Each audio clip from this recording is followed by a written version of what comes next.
Isso foi, sem a menor sombra de dúvida, a coisa mais humilhante do mundo. Um vilão de terceira categoria se virando numa organização maligna, e logo ele, um instrutor. Esfaqueado no ombro por um recruta do primeiro dia. Orgulhoso demais para mostrar fraqueza, ele cerrou os dentes a tarde inteira. Por dentro, ele estava à beira das lágrimas de tanta dor. A vergonha era quase insuportável, sabe? Vamos voltar para aquela manhã desagradável. Selena encarava seu instrutor com olhos afiados e inflexíveis. Sussurros se espalhavam pelas fileiras, cheios de decepção com aquele salão de treinamento. Selena também estava frustrada, viu? Ela queria ter sido colocada no primeiro salão de treinamento. Em vez disso, foi jogada no quinto, brutal, ingrato e completamente abaixo dela. E o pior de tudo era o instrutor parado bem na frente dela. O homem anunciou o início da aula com uma voz tão fria quanto gelo. O título Demônio de Gelo lhe caía perfeitamente, sabe? Sem pensar duas vezes, ele chamou o número 23 das fileiras. A garota estremeceu, pega de surpresa e respondeu nervosa. Ele ordenou que ela sacasse a espada e tentasse atacá-lo. Ele ergueu sua própria espada em direção a ela, preguiçosamente, quase sem cuidado. Selena avaliou a situação em silêncio. As habilidades do número 23 não eram mais do que medianas. Ela estava curiosa para ver a esgrima do instrutor por si mesma, mas aquela atitude condescendente dele a fez ferver de raiva. A garota cerrou os dentes e atacou, lâmina apontada direto para o homem frio e diferente. O instrutor moveu sua espada com um único movimento sem pressa e fez a arma dela voar de sua mão. A garota caiu no chão com força, seu rosto uma mistura de choque e derrota. O instrutor exigiu friamente que ela explicasse o que fez de errado. A garota abaixou a cabeça e murmurou que havia deixado cair a espada. O instrutor a encarou em silêncio, claramente insatisfeito com aquela resposta. Ele ergueu o olhar e examinou as fileiras, perguntando se alguém poderia fazer melhor. Todos recuaram em silêncio temeroso, com muito medo de encará-lo. Então, sem hesitar, Selena levantou a mão. Ela afirmou claramente que a técnica de espada da garota estava errada. Pior ainda, depois de cair, ela simplesmente desistiu. O instrutor fixou o olhar nela e a pressionou para explicar seu raciocínio. Ela disse que se você não tem confiança para matar seu oponente, você não deveria sacar sua espada em primeiro lugar. E enquanto houver fôlego em seu corpo, você luta até o último momento. O instrutor disse que ela não era estúpida, mas sua conclusão ainda estava errada. Antes que as palavras sequer assentassem, ele de repente balançou sua espada em Selena. Selena mal desviou a tempo, reconhecendo instantaneamente que era o mesmo movimento que o número 23 havia usado. Ela ergueu a espada para bloquear, seu corpo reagindo por puro instinto. No momento seguinte, sua lâmina perfurou direto o ombro do instrutor. Ao mesmo tempo, a espada dele repousou contra o lado do pescoço dela. Ele perguntou friamente, "Você entende agora?" Selena recuperou o fôlego e respondeu, "Vitória ao menor custo possível." O instrutor descartou a resposta dela novamente. Ainda errado, ele explicou que a esgrima que estavam aprendendo, Corte das Sombras, era uma técnica de um golpe fatal. Isso significava 100 segundos golpes, sem espaço para defesa. Se o primeiro ataque falhasse, era o mesmo que a morte. Sem a confiança absoluta para matar em um único golpe, você nunca poderia extrair seu verdadeiro poder. Selena ficou em silêncio como se tivesse vislumbrado uma verdade brutal e inegável. Naquele dia, ela sentiu o peso total de quão aterrorizante o quinto instrutor realmente era. Com sangue manchando seu ombro, o instrutor deu suas ordens como se nada tivesse acontecido. 20 voltas ao redor do campo, seguidas por exercícios de espada, cada tarefa mais extenuante que a anterior.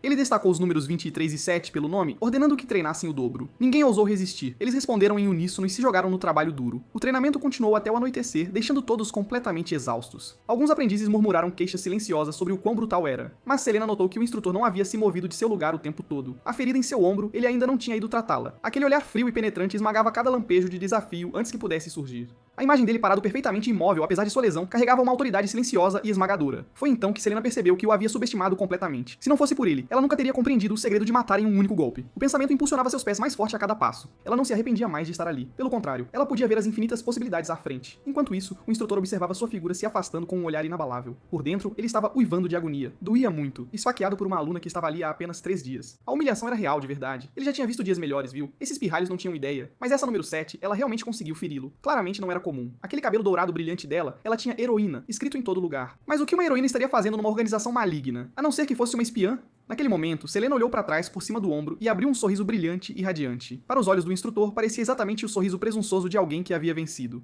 Essa garota ia destruir sua vida tranquila como um vilão de terceira categoria. Ele já podia sentir isso, sabe? Ele fez um voto silencioso. Ele ia fazê-la pagar por isso. Enquanto isso, Selena se afastou transbordando de excitação, certa de que tinha muito mais a aprender. A história deles começou aqui na organização maligna conhecida como Sombra da Morte. O mundo estava em caos. Apenas os vitoriosos eram aclamados como heróis abençoados pelos deuses. E os derrotados ficavam com nada além da marca do mal, engolidos pelas sombras da história. Cain era um desses homens, um vilão de terceira categoria, apenas tentando sobreviver. O treinamento finalmente havia terminado para todos os outros. Apenas Selena permaneceu no campo agora vazio. Ela repetia os movimentos da espada mecanicamente, de novo e de novo. Seu corpo parecia chumbo, cada músculo gritando em protesto. Um único pensamento a mantinha em frente. Não posso desistir aqui. Porque o quinto instrutor, Cain, estava parado à distância, observando-a sem mover um centímetro. Cain, por outro lado, já estava no seu limite. A ferida o incomodava implacavelmente. Ele só queria que isso acabasse. Ser tratado, comer uma refeição decente e encerrar a noite. Ele não conseguia entender por que essa novata estava se esforçando tanto. Não era como se houvesse pagamento de horas extras, né? Então Selena tentou mais uma série de movimentos. Sua visão embaçou, suas mãos tremendo além de seu controle. A escuridão surgiu como uma maré. Ela nem teve tempo de ofegar antes de desabar no chão. Cain encerrou a sessão e praguejou baixinho com o incômodo que ela havia se tornado. Relutantemente, ele carregou a Selena inconsciente nas costas. A ferida gritou enquanto era sacudida. Ele não ia deixá-la sair impune por isso. Depois de cuidar de sua ferida, ele trouxe Selena de volta para seu quarto. Ele olhou para a garota desmaiada na cama. Uma onda de irritação subiu em seu peito. Por que diabos ele estava se dando todo esse trabalho por ela? Então um pensamento travesso cruzou sua mente. Ele decidiu desarmá-la primeiro, deixá-la completamente indefesa. O que ele encontrou, porém, o parou de repente. Facas de arremesso e punhais espalhados, depois veneno e um chicote, e finalmente uma lâmina fina puxada da sola de sua bota. Ela poderia realmente ser uma espiã que havia se infiltrado na organização? Ele virou um anel que havia encontrado e examinou o brasão de perto. Era o emblema da família do clã Ravel, uma das grandes casas de esgrima. O pânico o tomou instantaneamente. Ele tinha acabado de maltratar uma filha da nobreza. Na melhor das hipóteses, perderia o salário. Na pior, seria demitido na hora. Essa era a pior sorte imaginável. Ele pisou na única mina terrestre que não podia se dar ao luxo de atingir. Um pensamento sombrio surgiu. E se o segredo desaparecesse junto com ela? Acidentes durante o treinamento não eram incomuns por aqui. Mal valia a pena levantar uma sobrancelha, sabe? Naquele momento, Selena caiu em um sonho inquieto. Ela perguntava urgentemente a um sacerdote do templo se ainda havia alguma esperança para a doença de seu pai.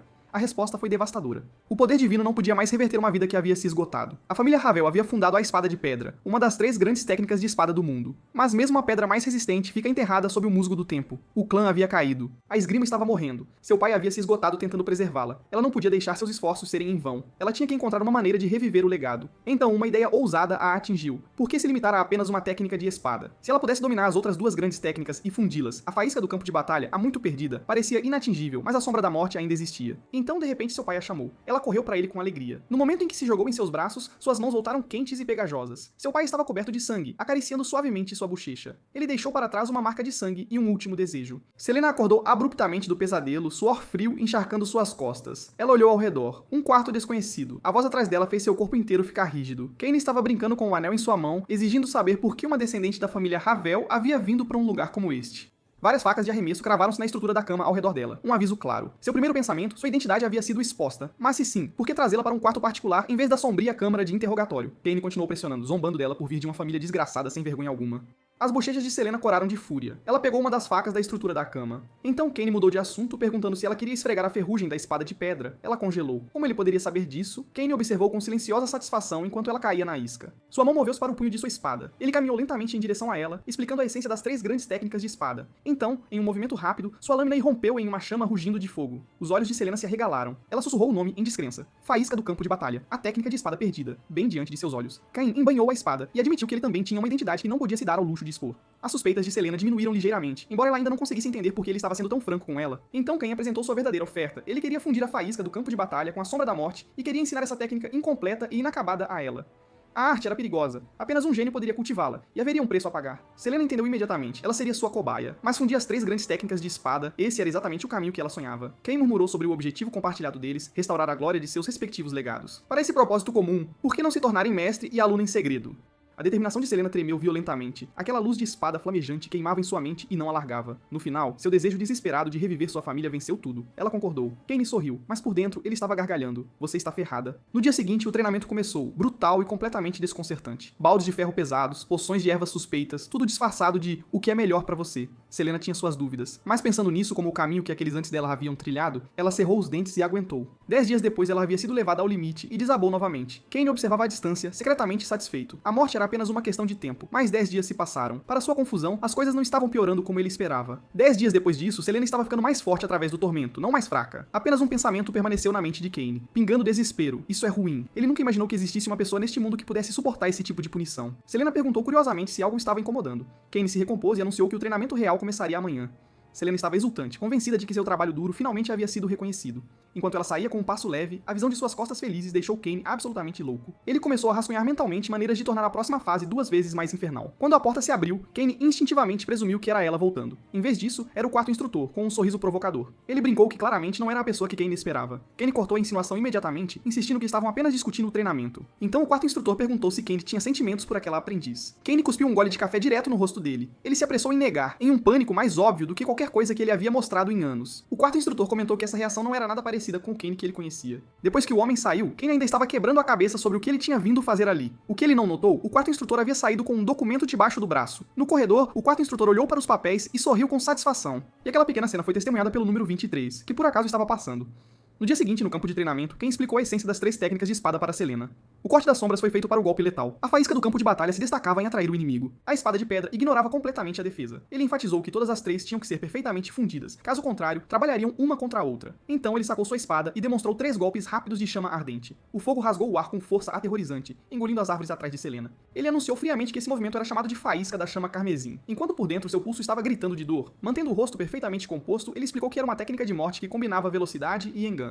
Selena estava completamente maravilhada, sobrecarregada pelo poder bruto diante dela. Kain sorriu por dentro. Ela realmente caiu na armadilha. Ele empurrou a armadilha ainda mais com a espada de pedra sobreposta. Um golpe mortal absoluto poderia ser alcançado. Selena sentiu o peso disso pressionando-a. Ela não tinha certeza se conseguiria. Kain a lembrou que para cultivar essa arte da espada, ela tinha que estar disposta a morrer tentando. A expressão de Selena ficou séria. Ela sabia que ele não estava brincando. Seus olhos se firmaram e ela declarou que daria tudo de si. Kain a sentiu aprovadoramente por fora, enquanto por dentro ele estava jurando a si mesmo que a levaria à exaustão. Um ano voou. A voz de Selena se elevou em pergunta. Ela não conseguia entender por que o treinamento de espada estava sendo interrompido tão abruptamente hoje. Ken não conseguia se forçar a olhar o quanto ela havia ficado mais forte. Ele mal estava se aguentando. Ele havia jogado tudo nela para quebrá-la. E ela não só não quebrou, como prosperou. Tudo o que ele podia dizer era que habilidades com a espada sozinhas não fazem um verdadeiro espadachim. Selena o pressionou. O que mais era preciso para se tornar um mestre da espada? Ele a ignorou. Ela o fitou com um olhar inquisitivo que ele não conseguia desviar. Assim que ele estava prestes a ceder, ela pediu que ele a guiasse além da espada. Ken largou o jornal com um suspiro e deu sua palavra a ela. Nos 10 dias seguintes, Selena seguiu Ken através de uma vasta gama de assuntos: filosofia, ciência, história, até mesmo os fundamentos da magia. A amplitude de seu conhecimento superava até os mais renomados estudiosos de que ela já tinha ouvido falar. Selena o observou dormindo em sua mesa, cabeça baixa, exausto, quem ele realmente era e de onde ele veio. Ela saiu silenciosamente do quarto. Nas sombras do corredor, uma voz com má intenção a chamou. O terceiro instrutor bloqueou seu caminho. Ele alegou ter ouvido que ela estava passando muito tempo com o quinto instrutor. Selena achou a observação estranha. Ela apontou que simplesmente pertencia ao quinto salão de treinamento. O terceiro instrutor se aproximou, abandonando toda a pretensão de civilidade. Ele disse que sabia desde o início que ela era uma espiã. Ele ordenou que ela entregasse todas as técnicas de espada que havia roubado. Selena ergueu os olhos e o avisou para sair do caminho. O temperamento do terceiro instrutor estourou. Ele rosnou que uma aprendiz ousar ameaçar um instrutor era ultrajante. Antes que a última palavra saísse de sua boca, ambos haviam sacado suas espadas, um flash de aço, e então um silêncio sufocante. Um batimento cardíaco depois, sangue quente irrompeu do corpo do terceiro instrutor. Selena ficou congelada. Ela não esperava que ele caísse tão facilmente. Enquanto ela olhava para a figura imóvel caída no chão, a percepção a atingiu. O terceiro instrutor havia vindo sozinho para confrontá-la. Isso significava que a organização já havia lançado sua rede. Ela tinha que escapar antes que os outros instrutores se aproximassem. Sem um momento de hesitação, ela se jogou pela janela e desapareceu na noite escura como breu. Ela correu por sua vida pela floresta densa. Logo, o som da perseguição trovejou atrás dela. Selena apertou o punho em sua espada e se virou para encará-los. O barulho despertou Kane. Momentos depois, o número 23 irrompeu com notícias alarmantes. Selena havia derrubado o terceiro instrutor e fugido. Kane não podia acreditar. Os outros zumbiam ao redor dele. Aparentemente, o terceiro instrutor há muito suspeitava que o número 7 fosse uma espiã. Uma esfera fria se instalou no peito de Kane. Se ela estava sob suspeita, ele sem dúvida também estava. Ele perguntou pela direção para onde ela havia fugido e o paradeiro dos outros instrutores. Ele soube que o primeiro e o segundo instrutores já haviam ido atrás dela. Kane sabia o que isso significava. Uma purga já havia começado por dentro. Ele tomou sua decisão rápido. Ele iria atrás dela ele mesmo. Ele ignorou os protestos do número 23, deixou-a com instruções, empacotou o que precisava, colocou uma máscara e saltou para a linha escura das árvores. Ele rastreou os vestígios de combate pela floresta. O que o saudou o fez prender a respiração. Perseguidores jaziam espalhados pelo chão, cada um derrubado com um único golpe. Ele estava atordoado. Esse tipo de habilidade monstruosa não era algo a ser descartado. Mais barulho à frente. Ele se moveu rápido para encurtar a distância, apenas para encontrar outro grupo de corpos caídos. Ele se encostou a um tronco de árvore e prendeu a respiração. A voz de Selena cortou a escuridão, exigindo saber quem estava ali. À luz da lua, Selena estava encharcada de sangue, como algo saído de um pesadelo. Então era quem havia vindo atrás dela. Seu coração afundou. Sem hesitar, ela sacou sua espada. Kane manteve o rosto impassível, mas por dentro sua mente estava em alvoroço. Ele não esperava que ela viesse para cima dele sem pensar duas vezes. Sem preâmbulo, ela arrastou sua lâmina para frente e atacou. Kane se preparou e entrou na luta que nunca tinha visto chegar. Então, o baque abafado de uma lâmina atingindo a carne. Os olhos de Selena se arregalaram. A espada de Kane havia passado por seu ombro e atravessado a pessoa atrás dela. Ela girou em descrença para ver o segundo instrutor afundando lentamente no chão. Ele havia estado escondido bem atrás dela o tempo todo, esperando seu momento para atacar. O que ela não conseguia entender era isso. Por que Kane a havia salvado? Ele não deveria estar eliminando-a também? Kane a repreendeu por não ter sentido a intenção assassina em suas costas. Mas ele sabia muito bem. O próximo alvo do segundo instrutor teria sido ele. O ombro dele foi atingido de novo. Ele cerrou os dentes de dor e a alfinetou sobre sua imprudência. Selena ficou sem palavras. Um nó de emoções se formou em seu peito. Kane tirou um embrulho. Dentro, um mapa e suprimentos para a fuga dela. Ele mandou-a ir.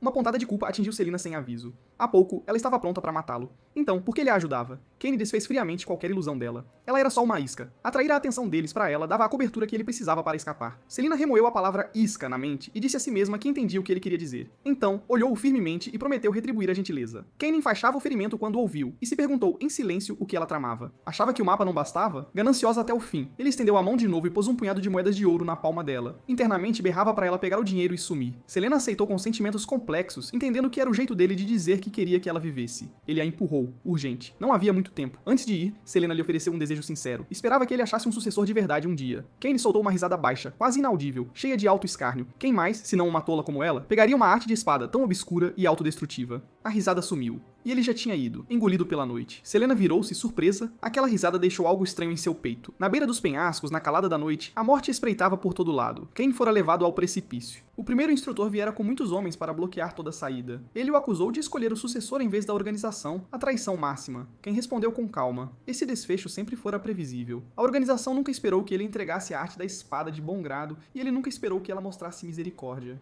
O primeiro instrutor sacou a espada. Declarou que seria a batalha final de Kaine como mestre espadachim. Kaine reconheceu a honra, mordendo a dor no ombro. O instrutor notou o ferimento e disse que era uma pena não poder enfrentá-lo com força total. A batalha se acendeu num instante, lâminas e corpos cortando o luar. A espada de Kaine jorrava chamas ardentes, desviando os golpes traiçoeiros da técnica do corte sombrio. Mesmo no auge da luta, ele achou fôlego para elogiar a elegância do manejo de espada do oponente. O primeiro instrutor riu e retribuiu o elogio. Faísca do campo de batalha era igualmente espetacular. As características das três grandes técnicas vieram à tona na mente de Kaine. A espada de pedra, que quebrava defesas, o corte sombrio, feito para ofensivas implacáveis, e a dele, faísca do campo de batalha, que prosperava absorvendo ataques e contra-atacando. Em teoria, faísca do campo de batalha tinha uma fraqueza real, a espada de pedra. Mas era ótima para superar o corte sombrio, cujo poder de contra-ataque era limitado em teoria. Mas a teoria não podia fechar o abismo entre sua força e a dos oponentes, ainda mais agora, com os ferimentos em seu corpo se multiplicando. Seus movimentos ficaram lentos. Por fim, o primeiro instrutor o segurou pela garganta, pendurando-o na beira do penhasco. O instrutor disse que era uma pena. Se não fosse pelo ferimento, o resultado poderia ter sido outro. Mas Kaine disse, teimoso, que sua aluna jamais perderia. O primeiro instrutor deu um sorriso frio e prometeu reuni-los logo. Então, abriu a mão, e Kaine caiu mergulhando no abismo. O instrutor viu Kaine sumir na beira do penhasco com olhos frios e impassíveis. Então ordenou que lidassem com a traidora, número 7, imediatamente. No fundo da floresta, Selena se escondia, mal se aguentando, quase sem forças. Ela disse a si mesma que a missão de isca devia ter funcionado. Aquele homem, a essa hora, já devia ter escapado em segurança. Então, sem aviso, um som estalou atrás dela. Um perseguidor saltou das sombras, espada erguida. Ela reagiu por instinto, cortando-o limpo no meio, o 30º a cair. Ela rasgou uma tira da roupa dele e limpou a lâmina. Ela devia tanto ao quinto instrutor. Ele não só a ensinara pela espada, mas a sobreviver. Que pena que de agora em diante não havia mais ninguém para ensiná-la. Então a voz do primeiro instrutor ecoou, anunciando que o jogo acabara. Selena olhou em volta. Ela estava completamente cercada, sem saída. Até a força mais de elite da organização, as lâminas sombrias, fora enviada. O primeiro instrutor deu-lhe um ultimato final. Renda-se e viverá. Selena sabia que ele não mentia, mas recusou-se a definhar numa cela escura pelo resto da vida. O primeiro instrutor balançou a cabeça com algo que parecia quase decepção, como se esperasse isso desde o início. Ele disse friamente que não era surpresa. Ela era a última sucessora do quinto instrutor, afinal, mas um homem morto não podia mais ser professor de ninguém. As palavras detonaram na mente de Selena como um trovão. O primeiro instrutor continuou, expondo a amarga verdade do arranjo com cruel clareza. Os três estavam atrás das técnicas de espada uns dos outros. Fora uma exploração mútua desde o início. No momento em que a técnica foi passada, Kaine já não era útil, e se não fosse pelo ferimento no ombro que ela lhe causara, ele talvez aguentasse um pouco mais. As mãos de Selena começaram a tremer incontrolavelmente. O primeiro instrutor proferiu o veredito final devastador. O quinto instrutor morrera num duelo direto com ele. Selena sentiu o mundo virar gelo. Aquele ferimento no ombro, ela o causara. Culpa e remorso a invadiram e a arrastaram para o fundo. O primeiro instrutor ainda falava, dizendo para ela encarar o inevitável. No segundo seguinte, uma lâmina afiada já varria sua garganta. Sangue voou. Choque paralisou cada rosto na clareira. A matança não parou. Selena moveu-se entre eles como um fantasma, despejando cada gota de medo, raiva e autorreprovação na lâmina de sua espada. Ela sempre fora assim, perseguindo obstinadamente o ápice da espada, sempre deixando as coisas mais preciosas da vida escorrerem por entre os dedos. No fim, só restava a espada em sua mão. Esse era o destino do qual não podia escapar, o destino de quem nasceu para ser espadachim. A floresta silenciou de novo, como se tivesse engolido todo o sangue. No dia seguinte, o cadáver no fundo do penhasco se mexeu de repente. Kaine ergueu o pano branco e sentou-se, soltando um longo e cansado suspiro. Então, algo doce subiu-lhe à garganta e ele tossiu um bocado de sangue escuro. Ele praguejou baixinho e procurou freneticamente por um coagulante. Felizmente, tudo saíra conforme o plano. No momento em que caiu do penhasco na noite anterior, não sentiu medo. Ele sorriu. O mecanismo em sua cintura ativou. Um paraquedas oculto abriu-se na hora certa. Ele aterrissou suavemente e encerrou sua pequena performance. Cuidou dos ferimentos. Era hora de continuar vivendo. Enquanto estivesse vivo, não importava o quanto fosse zombado ou desprezado. Sentiu um pequeno arrependimento por deixar para trás um trabalho tão bem pago. Mas para um vilão de terceira categoria, amanhã era só mais um dia para seguir em frente. Ele jogou a mochila no ombro e mancou para a natureza selvagem desconhecida. Lá em cima, no penhasco, uma Selena exausta encontrou o caminho até a beira. Uma espada solitária e familiar jazia no precipício, abandonada e sozinha. Ela a pegou com mãos cuidadosas, como se erguesse o peso do último desejo de alguém. Ergueu-a para o céu e fez um juramento de sangue e ferro. Ela sobreviveria, custasse o que custasse. Enquanto um único fôlego lhe restasse, ela pagaria o que devia. Com o tempo, o juramento dessa heroína, a espada celestial, espalhou-se por todos os cantos do mundo. A cena mudou. Selena mordeu um pedaço de carne de cobra. Um sabor incomum espalhou-se pela língua dela. Do outro lado da mesa, o homem parecia levemente surpreso. Não esperava que uma convidada do Império aguentasse algo assim. Ela manteve a expressão neutra, lembrando-se internamente que tudo era para construir tolerância a veneno. O homem perguntou curioso o que a trouxera até ali. Selena olhou pela janela para a floresta densa e vasta. Disse simplesmente que viera treinar. O homem respondeu de imediato que já achara um guia adequado para ela. A eficiência a pegou de surpresa. Aventure-se fundo naquela floresta e dizem que é perigosíssimo. Mas o homem sorriu e disse que o povo do sul não tinha medo daquelas matas. Então seu sorriso sumiu. Ele se inclinou, baixando a voz. O que era realmente aterrorizante, disse, era a coisa que chamavam de Shahratar. Ele explicou que era um fantasma que devorava corações humanos. Então abriu a roupa para revelar uma cicatriz no peito. O coração de Selena apertou, ela reconheceu o ferimento na hora. Era um corte de espada limpo e preciso. A precisão do golpe, mirando direto num ponto vital, e ia além do que qualquer criatura comum conseguiria. O nível de habilidade envolvido a fez pensar involuntariamente no primeiro instrutor da organização. Ela sentiu uma inquietação rastejar. Será que alguém tão perigoso espreitava na floresta? O homem notou a mudança em sua expressão. Ele a alertou para ser muito cuidadosa. No silêncio profundo da noite, Selena jazia acordada, passando os dedos pela espada que Cain deixara. Ela não acreditava de verdade em fantasmas que comiam corações humanos. Mas, enquanto seus dedos traçavam a lâmina, um pensamento fraco e impossível veio à tona. E se fantasmas realmente existissem? Seria possível ver as pessoas que ela perdera só mais uma vez? Os rostos de seu pai e do quinto instrutor surgiram em sua mente, trazendo uma tristeza silenciosa e dolorosa. Ela puxou a espada para os braços e a segurou perto como se extraísse calor dela. Em seu sono, um frio profundo a engoliu.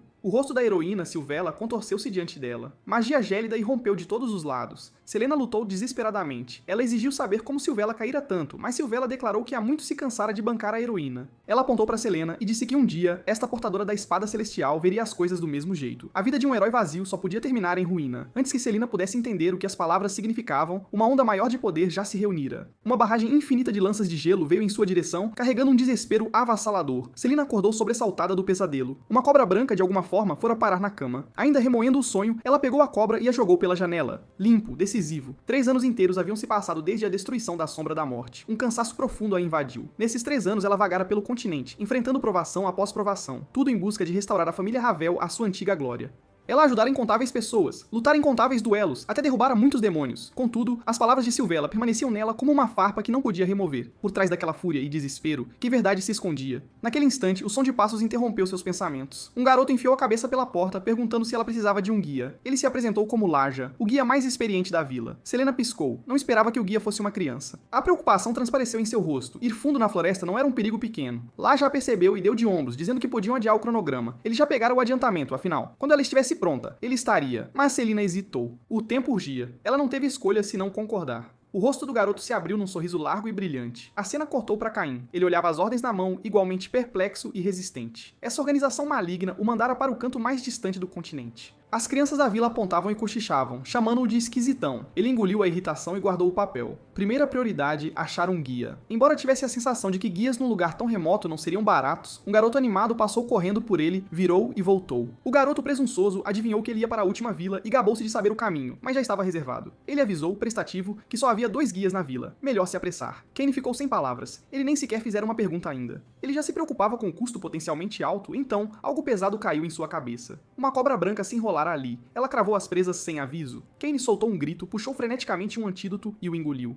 Ele desabou em agonia. Espuma na boca, fúria fervendo no peito. Enquanto jazia ali, viu um lampejo de cabelo dourado sumindo num prédio próximo. Concluiu na hora que era uma pegadinha deliberada de um local. Mas sem provas, não teve escolha senão engolir a raiva e seguir em frente. Naquele instante, um garoto se aproximou. Perguntou com aparente preocupação se Kane estava com fome, então enfiou com entusiasmo um espeto de cobra assada bem na cara dele. A compostura de Kane se quebrou. Ele mandou o espeto voando com um tapa forte e depois picou o que restava da cobra em pedaços. Ele sacou a espada e a apontou para o garoto, exigindo saber o que aquilo significava. Acusou-o de usar cobra venenosa para roubar e ferir viajantes. O garoto ficou apavorado. Jogou-se nas pernas de Kane e se agarrou, soluçando e implorando em meio às lágrimas que foram um acidente completo. Kane ainda fervia de raiva, prestes a dar-lhe uma bronca. Então, de repente, lembrou-se da missão. Ele aproveitou a oportunidade e pressionou o garoto. Ele conhecia um guia para a vila? As lágrimas do garoto secaram num instante. A mão dele disparou para cima. Era ele, disse. Kane sorriu, e não foi um sorriso gentil. O garoto imediatamente entrou em pânico e recuou, admitindo ser só um iniciante. Kane zombou. O guia experiente já estava ocupado. Quem mais restava senão ele? Sob a gentil persuasão de uma espada desembainhada, o garoto não teve escolha senão concordar em meio às lágrimas.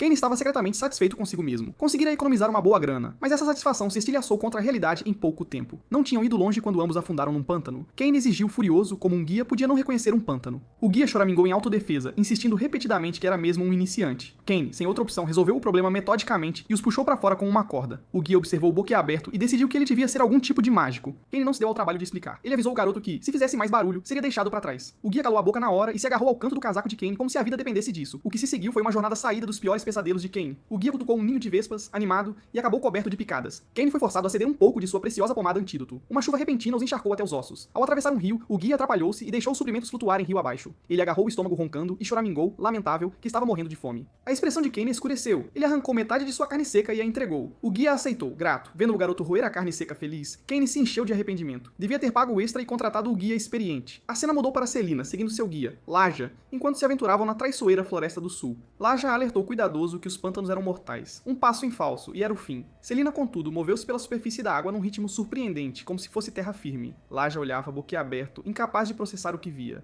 Selena achou que era mais simples do que andar sobre a água. Seus movimentos eram tão rápidos que ela quase se enfiou num enorme ninho de abelhas aninhado entre as árvores. Antes que o grito de alerta de Laja pudesse sair de sua boca, o enxame irrompeu como uma nuvem de tempestade negra. No instante seguinte, sua espada se transformou numa rede de aço, e cada abelha caiu. Laja ficou mudo de novo. Selena achou que era mais fácil que cortar areia. Mal valia a pena mencionar. E aquilo era só o começo. A floresta não tinha escassez de hostilidade. Uma cobra venenosa disparou e atacou. Ela a pegou atrás da mandíbula com precisão perfeita. Uma chita saiu da toca para derrubá-la. Ela a afastou com força. Uma planta carnívora abriu as mandíbulas. Ela a incendiou sem perder o ritmo. Toda ameaça letal virou um pequeno inconveniente em seu caminho. Laja finalmente não aguentou mais. Ela era mesmo humana? Selina respondeu com calma. Era apenas alguém que passara por um treinamento especial. Fora forçada a correr sobre a água para praticar.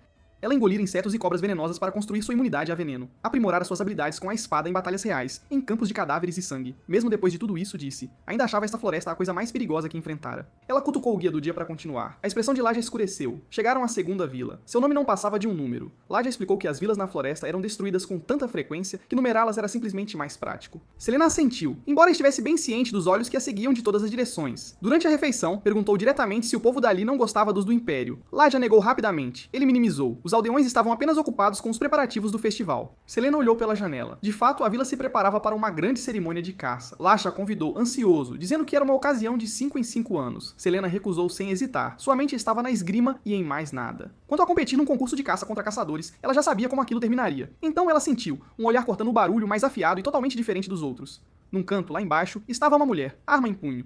Seus olhos eram abertamente hostis, nada como os aldeões ocupados ao redor. Pouco depois, o contorno da terceira vila surgiu através da névoa tênue. A vila estava em ruínas, sua entrada selada por camadas de troncos caídos e grossos. Laja achou estranho. Algo claramente acontecera ali. Naquele momento, um lamento de puro terror rompeu o silêncio. Zelina sacou a espada num instante e ordenou a Laja que ficasse. Ela disparou em direção à fonte do som como um raio. Diante da parede de obstáculos bloqueando o caminho, ela brandiu a espada num lampejo afiado de faísca do campo de batalha. Estilhaços voaram e o caminho foi forçado a se abrir. O interior da vila surgiu lentamente. O que ela viu primeiro foi uma sombra maciça amontoada no canto. Enquanto seus olhos se ajustavam, a verdadeira natureza daquela sombra fez seu fôlego parar. Era uma montanha de corpos de aldeões, testemunho silencioso de algo horrível. Cobriu a boca, uma onda de náusea e fúria a atingindo em cheio. Entrou com cautela naquele lugar de morte, o cheiro ferroso e denso de sangue a envolvendo. Então, um cadáver ali perto estremeceu e se ergueu bruscamente. Selena voltou sua atenção para a figura, chocada. Era um homem de constituição robusta, puro músculo. Sangue espirrado cobria cada centímetro do seu rosto, algo mais nauseante que qualquer outra coisa. Um coração humano, ainda vermelho, estava apertado em seu punho. Enquanto Selena observava em horror atônito, ele levou o coração à boca e mastigou. Um frio tão profundo e estranho que ela jamais sentira algo parecido percorreu seu corpo inteiro. Sem hesitar um segundo, ela o atacou com toda a sua fúria e desferiu um golpe. O homem se esquivou com uma agilidade macabra, quase simiesca. Ele estendeu a língua e lambeu o sangue da lâmina dela com os olhos cheios de provocação. Selena reconheceu a lâmina curva e distinta. Um kukri.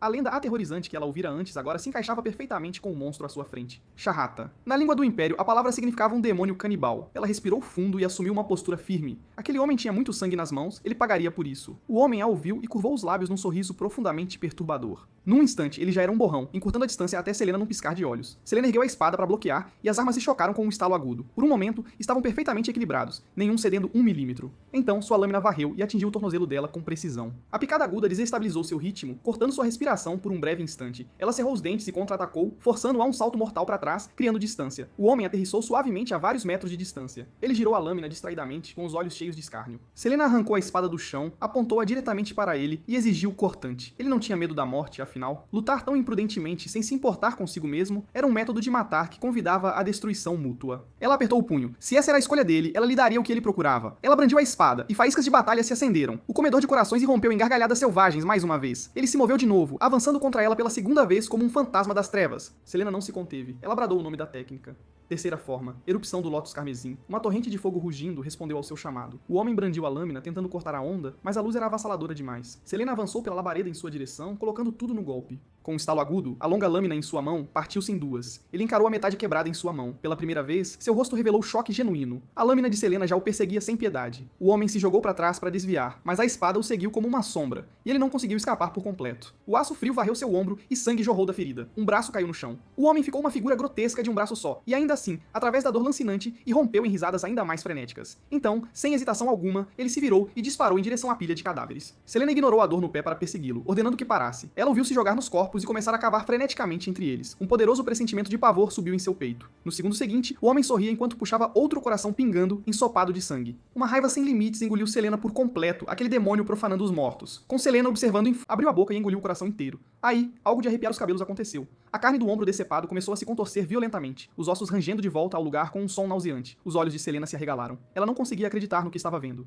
O braço decepado estava mesmo se regenerando. Como era possível? Aquilo não era magia de cura. Era algo mais sombrio, algo proibido. Em questão de poucos segundos, um braço completamente novo havia crescido. Uma conclusão fria e assustadora se formou na mente de Selena. Aquela coisa não era humana. Ela avançou, mesmo com o pé ferido. Exigiu saber que tipo de criatura se escondia naquele corpo. O comedor de corações apenas lhe deu aquele sorriso sinistro e torto. Então, a voz de Laje ecoou ali perto. O garoto havia alcançado e agora estava paralisado com a cena sangrenta entre os dois. Ele forçou um sorriso fraco, murmurando que parecia ter chegado na hora errada. Antes que a última palavra saísse de sua boca, o corpo do homem se moveu e Laje já estava em seu ombro.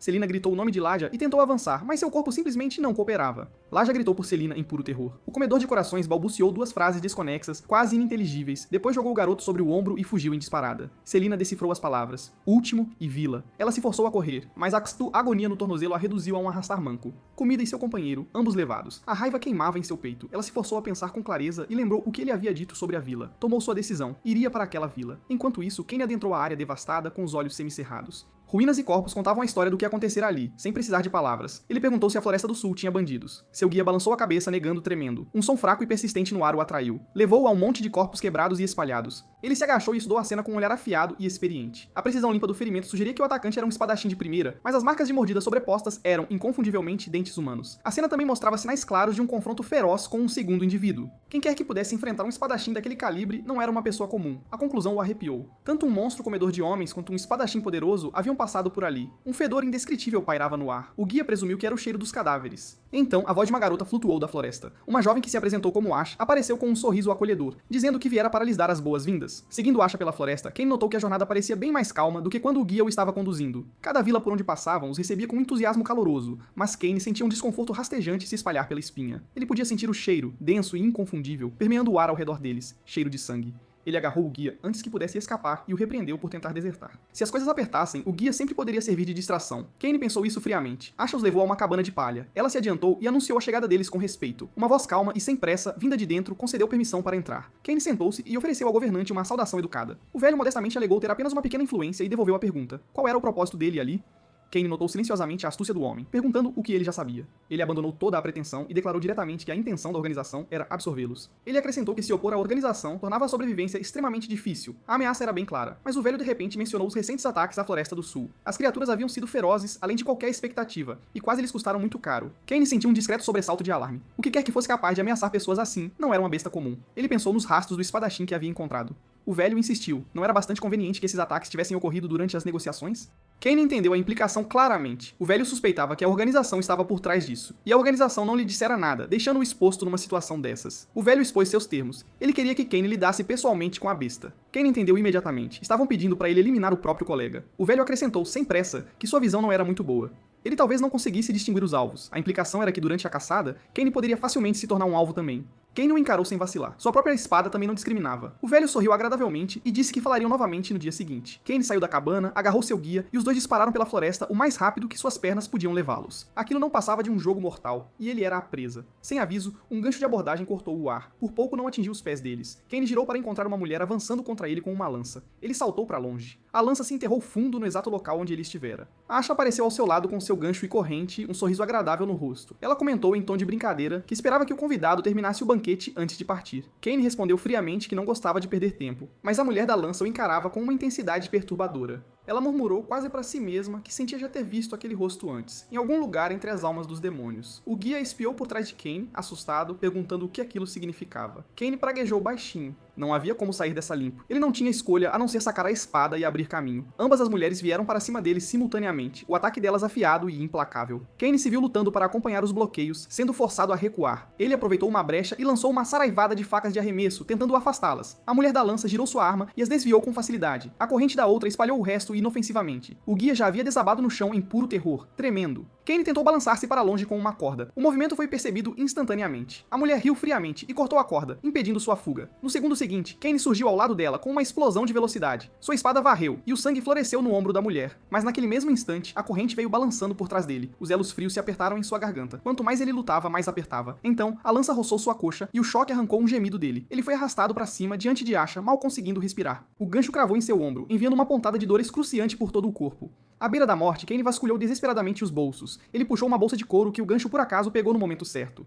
Fumaça vermelha detonou para fora em um instante. O vapor cáustico se espalhou pelo ar. Ambas as mulheres foram tomadas por acessos de tosse violentos. Elas apertaram os olhos de dor, despojadas de sua capacidade de luta em um instante. Até o guia foi dominado pelos vapores, com os olhos lacrimejando e a cabeça girando. Kane soltou a corrente com um puxão. Ele agarrou o guia atordoado e o arrastou para o lado. Levantou a mão e recitou rapidamente um encantamento antigo. As contas em sua pulseira sangraram uma fumaça preta espessa para fora. A fumaça os envolveu, engolindo-os completamente. Quando a névoa vermelha finalmente se dissipou, a clareira estava vazia. As duas mulheres procuraram, humilhadas, e não encontraram nada. A mulher da lança rangeu os dentes e confirmou que agora sabia sobre o passado de Kane. No fundo da floresta noturna, Kane parou com seu guia para recuperar o fôlego. O medo o atingiu agora, desabando sobre ele como uma onda. Como sabiam que ele havia passado um tempo entre as almas dos demônios? Esse segredo, se revelado, traria uma perseguição sem fim sobre ele. O guia, recuperando-se do choque, perguntou por que aquelas pessoas pareciam conhecer Kane. Ele continuou insistindo. O que significavam almas de demônios? Kane o interrompeu bruscamente, deixando claro que sobreviver à noite vinha antes de tudo. Ele não ia deixar aquele garoto saber mais do que já sabia. Não podiam simplesmente ficar ali sentados esperando para serem pegos. Ele se virou e se preparou para agir. Um barulho surgiu da direção da vila. Todo o assentamento havia sido despertado. Da escuridão eles observaram centenas de aldeões saindo. Kane pensou que eles tinham enlouquecido de vez. A escala daquilo era aterrorizante. Então, uma ideia o atingiu. Ele jogou um ninho de vespas na multidão. O enxame atacou, e os aldeões se espalharam em todas as direções com gritos. Ele agarrou o guia e escapou pelo caos sem fazer barulho. Pouco depois, usou rastros de besouros para despistar os caçadores. Então dispersou o agente sonífero pelo ar. A mulher da lança lutava para se manter alerta, tremendo de raiva. Ela jurou que quando o pegasse, mostraria a ele como era o inferno. A perseguição durou até o amanhecer. Kane se viu genuinamente impressionado com a dedicação.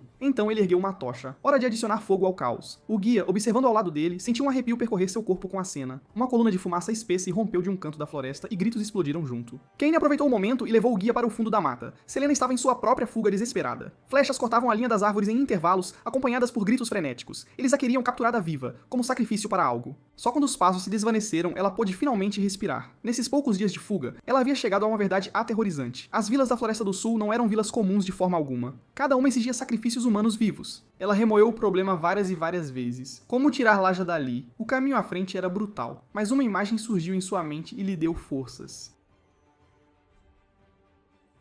Ele havia sido quem a ensinara que, não importa o quão exausta estivesse, ela nunca poderia parar de se mover. Então, vozes irromperam ali perto, e cada músculo de seu corpo se contraiu. Mas as vozes estavam se afastando dela, correndo na direção de um céu iluminado por fogo. A ficha caiu. Eles estavam perseguindo quem quer que tivesse ateado o fogo. Ela não tinha ideia de quem era aquela pessoa, mas era grata do fundo do coração. Com o perigo temporariamente afastado, ela imediatamente começou a se mover em direção à vila, na direção oposta. A vila estava silenciosa como um túmulo, esvaziada como uma concha abandonada. Ela escorregou sem fazer barulho, e levantou a aba de uma tenda. A cena lá dentro apertou seu peito. Laja jazia inconsciente sobre uma mesa cerimonial. Ela correu para dentro sem hesitar. No momento em que sua mão tocou Laja, uma onda de puro alarme detonou em seu peito. O comedor de corações atacou por trás dela. Ela girou rápido e bloqueou. E pior, a entrada já estava se enchendo de figuras sombrias. Ela havia presumido que o fogo tinha afastado todos. Havia sido uma armadilha. Armas vinham contra ela de todos os ângulos e ela se contorcia e girava entre elas. Cada bloqueio enviava ondas de choque por seus braços, mas ela não podia cair. Ela procurava por brechas e revidava com precisão, cortando e rechaçando cada atacante um por um. Finalmente, apenas o comedor de corações restava. Selina respirou fundo e assumiu sua postura, resoluta e absoluta. O poder jorrou e culminou na ponta de sua lâmina. Fogo explodiu para fora como um dragão rugindo e rasgou tudo em seu caminho. O homem tropeçou para trás, alarmado. O abrigo inteiro foi explodido com um estalo ensurdecedor. Selina correu para a mesa, abraçou Laja e o puxou para cima. Ela tinha que se mover agora. Mas no momento em que pensou que estavam seguros, uma pontada de dor lancinante atravessou seu pescoço. Uma lâmina fria havia traçado uma linha em sua pele. A mão que segurava aquela lâmina pertencia ao Laja em seus braços. Então um golpe esmagador atingiu seu peito. Laja aterrissou levemente no que restava do telhado quebrado. Ele elogiou Selina por ser uma espadachim verdadeiramente notável, seu tom pingando diversão. Selina o encarou, incapaz de aceitar o que estava vendo. Ela não queria acreditar que aquela criança fizera parte de tudo o tempo todo. Laja sorriu e mencionou que havia mais uma coisa pela qual ele deveria se apresentar. Ele era o mestre da primeira vila. A noite caiu. Selena acordou sobressaltada de um breve e inquieto descanso. Os dias de ser caçada pelo comedor de corações e pelos aldeões haviam se estendido por uma semana inteira. A única razão pela qual ainda estava viva era uma figura misteriosa trabalhando nas sombras para ajudá-la. Essa pessoa havia ateado fogo para afastar seus perseguidores e soltado insetos para destruir seus estoques de comida. Eles até usaram um agente sonífero mais potente para derrubar temporariamente o comedor de corações. Ela estava profundamente grata e desesperada para saber quem era e igualmente desesperada para entender por que a estavam ajudando. Ao mesmo tempo, ela havia tomado uma decisão. Essa longa caçada terminaria esta noite. Laja saiu das sombras com seus companheiros, sem pressa. Ele disse, em tom despreocupado, que aquela caçada em particular já havia se arrastado por tempo demais para o seu gosto. O aperto de Selena em sua espada se intensificou enquanto ela encarava as pessoas que haviam matado seus companheiros. Ela exigiu saber por que eles não sentiam raiva pelas mortes dos seus próprios. Laja pareceu confuso, como se a pergunta fosse indigna de resposta. Em sua mente, os fracos morriam porque eram fracos. Essa era simplesmente a ordem natural das coisas. Selena sentiu o peso daquilo se assentar. Não havia mais nada a dizer a pessoas assim. Ela ergueu a espada lentamente, resolvida a deixar a ação falar onde as palavras não tinham lugar. A batalha se acendeu sem aviso. A mulher da lança avançou primeiro, Selena desviou o ataque. A lâmina de Laja já se curvava em direção ao seu rosto. Ela estava presa entre 3 atacantes, a morte ameaçando de todos os ângulos. O comedor de corações encontrou sua brecha. Um joelho atingiu seu abdômen com força. O impacto a lançou para trás, sua coluna estalando contra um tronco de árvore. A lança da mulher veio imediatamente depois, mirando direto em seu coração. Selena se contorceu para o lado e cortou o cabo em um único movimento. Encurralada, ela pegou a metade quebrada da lança e a arremessou com toda a força que tinha. Do outro lado da floresta, Kane estava fincando a última estaca no chão. A tenda ao lado da fogueira estava montada. Seu guia assava a carne sobre as chamas, o cheiro se espalhando ricamente. Entre mordidas, o garoto recitava as coisas que Kane vinha lhe ensinando. Ele confirmou que a flor Lepith era um agente sonífero e a fruta Fenelin, seu antídoto. Kane assentiu em aprovação e o lembrou firmemente para não confundi-los. Então, anunciou calmamente o próximo destino, a Quinta Vila. O guia quase engasgou, incapaz de acreditar que voltariam para enfrentar Deleja. Kane disse que a negociação tinha que acontecer e sugeriu que o guia servisse de isca. O guia tremeu, incapaz de entender por que ele era o escolhido para aquilo. O raciocínio de Kane era calmo e impiedoso. O comedor de corações era claramente mais à vontade perto de aldeões. E cada problema que haviam enfrentado até agora, Kane havia sido quem resolveu. O guia se resignou ao seu destino. No dia seguinte, ele entrou na Quinta Vila, de volta àquela cabaninha familiar. Ele espiou cuidadosamente ao redor da moldura da porta, a voz de Deleja veio de dentro, perguntando onde ele andava ultimamente. O guia estremeceu e se apressou para se explicar, mas Deleja já havia se aproximado, dizendo que já sabia de tudo. Deve ter sido aquele convidado problemático dele, arrastando-o por aí como guia, sem dúvida. O guia se apressou em negar e insistiu que o homem, na verdade, havia salvado sua vida mais de uma vez. Deleja riu e apontou que, claramente, o guia falhou em manter o controle de seu convidado. Ele estendeu a mão, seu tom caloroso, mas sem espaço para recusa. Ele persuadiu o garoto a dizer onde estavam aqueles animais agora. O guia gaguejou e hesitou, sem saber o que fazer. Justo quando estava prestes a ceder, a voz de Kane veio da porta. Ninguém havia notado quando ele entrou. Ele olhou para os dois com uma pequena carranca, então girou e correu. Deleja partiu atrás dele imediatamente. Eles correram até a beira da vila antes que Deleja finalmente o alcançasse. Deleja estava furioso, exigindo saber quando aquele jogo dele iria acabar. Kane lhe disse, sem pressa, que ele havia entendido mal. Ele simplesmente viera para lidar com a besta pessoalmente. Deleja pulou a conversa inteira e produziu um cajado de madeira estranhamente esculpido. Ele jurou que dessa vez não haveria escapatória. Kane sentou-se no alto do muro perimetral e apertou silenciosamente o botão em sua mão. Uma explosão ecoou. A cerca de madeira foi varrida por uma onda de água. A voz de Kane ecoou do caos, provocando-o a matá-lo primeiro se pudesse. O guia estava se debatendo e gritando na enchente. A cena era um pandemônio total. Deleja tremia de raiva. Ele deu um salto correndo para o telhado mais próximo, cajado em punho. Ele rosnou que era hora de resolver aquilo entre os dois, de uma vez por todas. Kane saltou de uma rocha para o mesmo telhado, o rosto perfeitamente composto. Deleja balançou o cajado e começou a entoar um encantamento antigo. A ponta do cajado brilhou com uma onda de luz verde. Ele rugiu que ia explodir aquele animal direto da face da terra. Kane soltou um grito e se atirou para outro telhado, evitando por pouco a explosão. Seu coração batia forte. Ele sabia que um acerto direto teria sido o seu fim. Deleja avançou novamente, sem lhe dar um único segundo para se recuperar. Um flash de luz fria, a lâmina de Deleja desabou. Kane ergueu a espada e o choque do metal ressoou nitidamente no ar. Deleja recuou, então disse algo que paralisou Kane. Ele acusou Kane de ter passado um tempo com as almas dos demônios. Uma mulher chamada Kaylin havia lhe contado. Naquele mesmo momento, a batalha do outro lado havia chegado ao fim. A mulher chamada Kaylin estava paralisada, empalada por uma lança. Selena seguiu com um golpe final decisivo e a derrubou. Ela se virou rapidamente, apenas para receber uma joelhada sólida direto no torso. A força a fez colidir novamente contra uma árvore. Laja aproveitou o momento, saltando alto em uma árvore e olhando para ela de cima. Duas longas lâminas brilhavam em suas mãos enquanto ele as arremessava para baixo. Selena leu os arremessos com precisão afiada e pegou ambas as lâminas com uma mão. No instante seguinte, faíscas flamejantes se acenderam no campo de batalha, do nada. Chamas envolveram as lâminas, transformando-as em instrumentos de retribuição. O rosto de Laja empalideceu. Ele se apressou para descer do galho em chamas. Ele olhou para cima. Uma parede de fogo já corria em sua direção. Naquele momento crítico, o homem silencioso se jogou na frente de Laja e absorveu toda a força do ataque. As chamas devoraram o corpo do homem em um instante. Ele afundou lentamente no chão. Laja sentiu raiva e luto queimando em seu peito. Ele pegou sua lâmina e avançou contra Selina com algo próximo à loucura. O contra-ataque de Selina foi imediato e rápido como um raio, desmantelando seu ataque no instante em que começou. Ela o repeliu com um chute certeiro. Depois pisou nele, imobilizando-o, com a espada nivelada à sua garganta. Declarou o resultado com uma voz fria e absoluta. Mas Laja de repente riu, e a risada era estranha e perturbadora. Laja disse a Selina que sua esgrima era aterrorizante, que ela era um verdadeiro monstro. Selina retrucou friamente, insistindo que era humana. Não tinha a menor intenção de discutir. Fez-lhe uma última e crucial pergunta. Onde estava a pessoa que a ajudara? Laja sorriu com malícia deliberada e disse para ela ir ver a última aldeia por si mesma. Ele disse que essa pessoa provavelmente ainda estava lá, esperando por ela. Mal a última palavra saiu de sua boca, a lâmina de Selina já estava pressionada contra o peito dele. Laja riu novamente e disse que mesmo assim, tudo isso tinha sido tremendamente divertido. Selina não disse mais nada. Encerrou a conversa de forma limpa e decisiva. Ela puxou sua espada e caminhou mais fundo na floresta, sem sequer olhar para trás. Enquanto isso, em um telhado não muito longe dali, Kain estava imerso em uma luta brutal. O cajado de Deletar reuniu outra onda de lâminas de vento verdes e violentas. Ele rugiu, jurando matar Kain com as próprias mãos. Kain bloqueou com dificuldade, amaldiçoando silenciosamente o verdadeiro pesadelo que era esse oponente. Ele não tinha o menor desejo de continuar lutando e procurava qualquer brecha para fazer sua fuga. Mas quando saltou do telhado, aterrissou mal e torceu o tornozelo. Uma dor aguda e lancinante o atravessou, e ele gritou. Deleha se aproximou rapidamente, cortando todas as suas saídas. O encantamento soou novamente. Uma força tremenda lançou Kain pelos ares. Seu corpo atravessou uma parede, e ele desabou nos escombros, tossindo sangue. Deleha avançou com sua espada, diminuindo a distância passo a passo. Kain não perdeu tempo, e recitou silenciosamente um encantamento de invisibilidade. A pulseira sangrou fumaça preta, engolindo instantaneamente a linha de visão de Delia. Naquela fração de segundo de confusão, Kain já havia circulado por trás dele. Deleha sentiu que algo estava errado e girou, atacando com uma lâmina de vento cortante. Kain se firmou e lembrou de uma verdade simples. A chama fica mais forte no vento. Ele balançou sua espada com força, e uma centelha de batalha flamejante irrompeu da lâmina. Vento e fogo colidiram violentamente no ar, então detonaram em uma imponente coluna de chamas. O inferno se espalhou rapidamente, incendiando as estruturas da aldeia ao redor deles em um instante. Deleha procurou desesperadamente através da fumaça e do fogo por seu oponente. Kain se materializou como um fantasma, desferindo um corte certeiro em seu peito.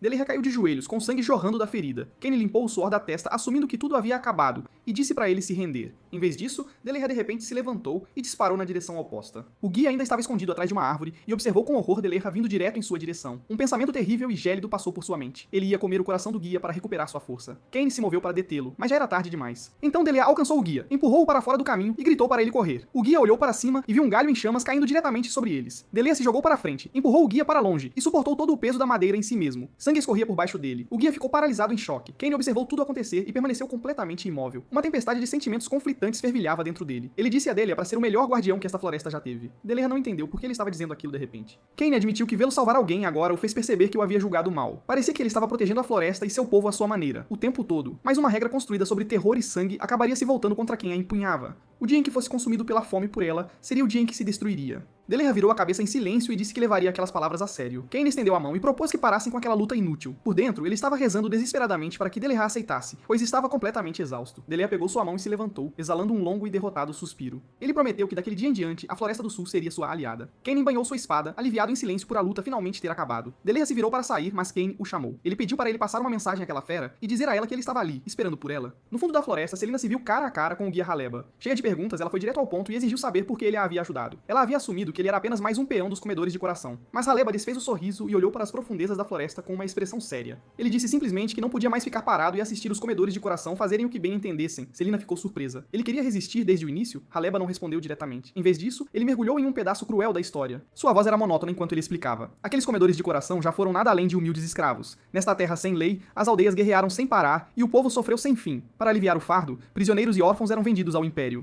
Então, um dia, alguns desses escravos retornaram, carregando consigo um poder sombrio e antinatural. Eles tentaram usar esse poder para tomar o controle da floresta, mas foram finalmente consumidos por ele. A fonte desse poder era o canibalismo, devorando carne humana em troca de um dom demoníaco. Selina pensou que essa era a razão completa por trás de sua ajuda, mas Haleba disse que havia outra razão, para pagar uma dívida a Sharhata. Selina ficou intrigada. Sharhata não era apenas outro nome para os comedores de coração? Haleba sorriu e começou a contar-lhe uma história de 6 anos atrás. Um homem havia entrado na floresta sozinho. Os comedores de coração se voltaram contra ele e até incitaram os aldeões a expulsá-lo, mas aquele homem os fez correr em círculos e os forçou a se render no final. Daí em diante, aqueles que o temiam o chamavam de Sharhata, que significa um demônio que, mesmo encurralado, sempre voltará para se vingar. Haleba admitiu que muitas das habilidades que possuía eram coisas que havia aprendido com aquele homem. Selina ainda não conseguia ver a conexão com o porquê de ele a ter ajudado. Haleba perguntou: aquela espada dela não pertencia a Shahata? As palavras atingiram Selina como um verdadeiro trovão. Haleba acrescentou que a colega de Shahata se referia a ele como o quinto instrutor. Tudo se encaixou de uma vez, e Selina soube com certeza absoluta. Ela se lembrou da primeira vez que havia cruzado espadas com o quinto instrutor. Ela se lembrou do que ele havia dito a ela quando se separaram, e só agora ela entendeu. Ele também havia caminhado por esta floresta distante. Então, Haleba mencionou que o mestre da floresta estava fixado nela, ainda remoendo a humilhação de ter perdido para Shahata todos aqueles anos atrás. Se não fosse pela história por trás daquela espada, ele talvez nunca tivesse arriscado ajudá-la. Uma onda de pavor tardio invadiu Selina, seguida por uma onda de gratidão avassaladora. Por um estranho capricho do destino, o quinto instrutor a havia ajudado mais uma vez. Haleba a agradeceu por eliminar os comedores de coração. Por causa do que ela havia feito, esta terra finalmente tinha uma chance de encontrar a paz. Ele perguntou o que ela planejava fazer em seguida. Selina disse que pretendia continuar viajando e treinando para ficar ainda mais forte. Haleba pareceu genuinamente surpreso. Ela já era forte o suficiente, ele pensou. Mas Selina balançou a cabeça em silêncio, sabendo melhor do que ninguém o quanto ainda lhe faltava. Foi por causa do quinto instrutor que ela pôde ver suas próprias deficiências tão claramente. Ela havia decidido seguir os rastros que ele havia deixado no mundo. Uma forma de manter a memória de alguém que ela nunca mais veria, bem perto dela. 6 anos antes, naquela mesma floresta, Kane estava diante do primeiro instrutor. O primeiro instrutor reconheceu sua derrota e o elogiou por seu desempenho excepcional. Kane, por outro lado, só conseguia sentir uma profunda sensação de impotência. Ele mal havia se juntado à organização, e eles já estavam lhe dando missões como esta. O primeiro instrutor sorriu e estendeu um novo conjunto de ordens. Kane pegou o papel e o leu, sua surpresa dando lugar a um completo espanto. Ele nunca imaginara que a organização o designaria para algo assim. O primeiro instrutor ergueu uma sobrancelha, dado o quão excepcional mestre de espada ele era. Não era passar a arte para a próxima geração a coisa mais natural do mundo. A partir deste momento, ele era o quinto instrutor da organização. Enquanto o amanhecer se aproximava, o primeiro instrutor se preparou para sair, então parou e sacou sua espada. Um corte limpo derrubou uma grande árvore que crescia ali perto. Haleba, que estava escondido atrás dela e ouvindo, foi atingido no peito e desabou em uma poça de sangue. O primeiro instrutor caminhou em sua direção com olhos frios, pronta para terminar o trabalho. Kane interveio e a segurou, expondo a lógica calmamente. O relacionamento deles com o mestre da floresta poderia desmoronar a qualquer momento. Eles precisavam de alguém por dentro, e este homem era exatamente o guia certo. O primeiro instrutor cedeu e se virou para sair. Kane imediatamente começou a estancar o sangramento de Haleba e a tratar sua ferida. Haleba, mal consciente, perguntou por que ele o havia salvado. Kane disse a ele simplesmente para se lembrar dos mortos. Naquela época, Kane acreditava que isso não passava de uma nota lateral rotineira em uma missão. Ele estava muito mais grato por ter garantido o que parecia ser um posto relativamente seguro como treinador. Ele não tinha como saber então o que o futuro estava silenciosamente preparando para ele. Que em alguns anos, um herói demoníaco entraria em sua vida. Agora, muito longe dali, o reino de Rodiot havia sido engolido inteiramente por gelo e neve. Esta terra, outrora o orgulhoso coração da tribo demoníaca, era agora nada além de um deserto branco e penetrante. Nas ruínas enterradas sob aquele gelo, uma mão jazia imóvel sob a neve. Um encontro que mudaria o destino de um vilão estava prestes a acontecer bem aqui.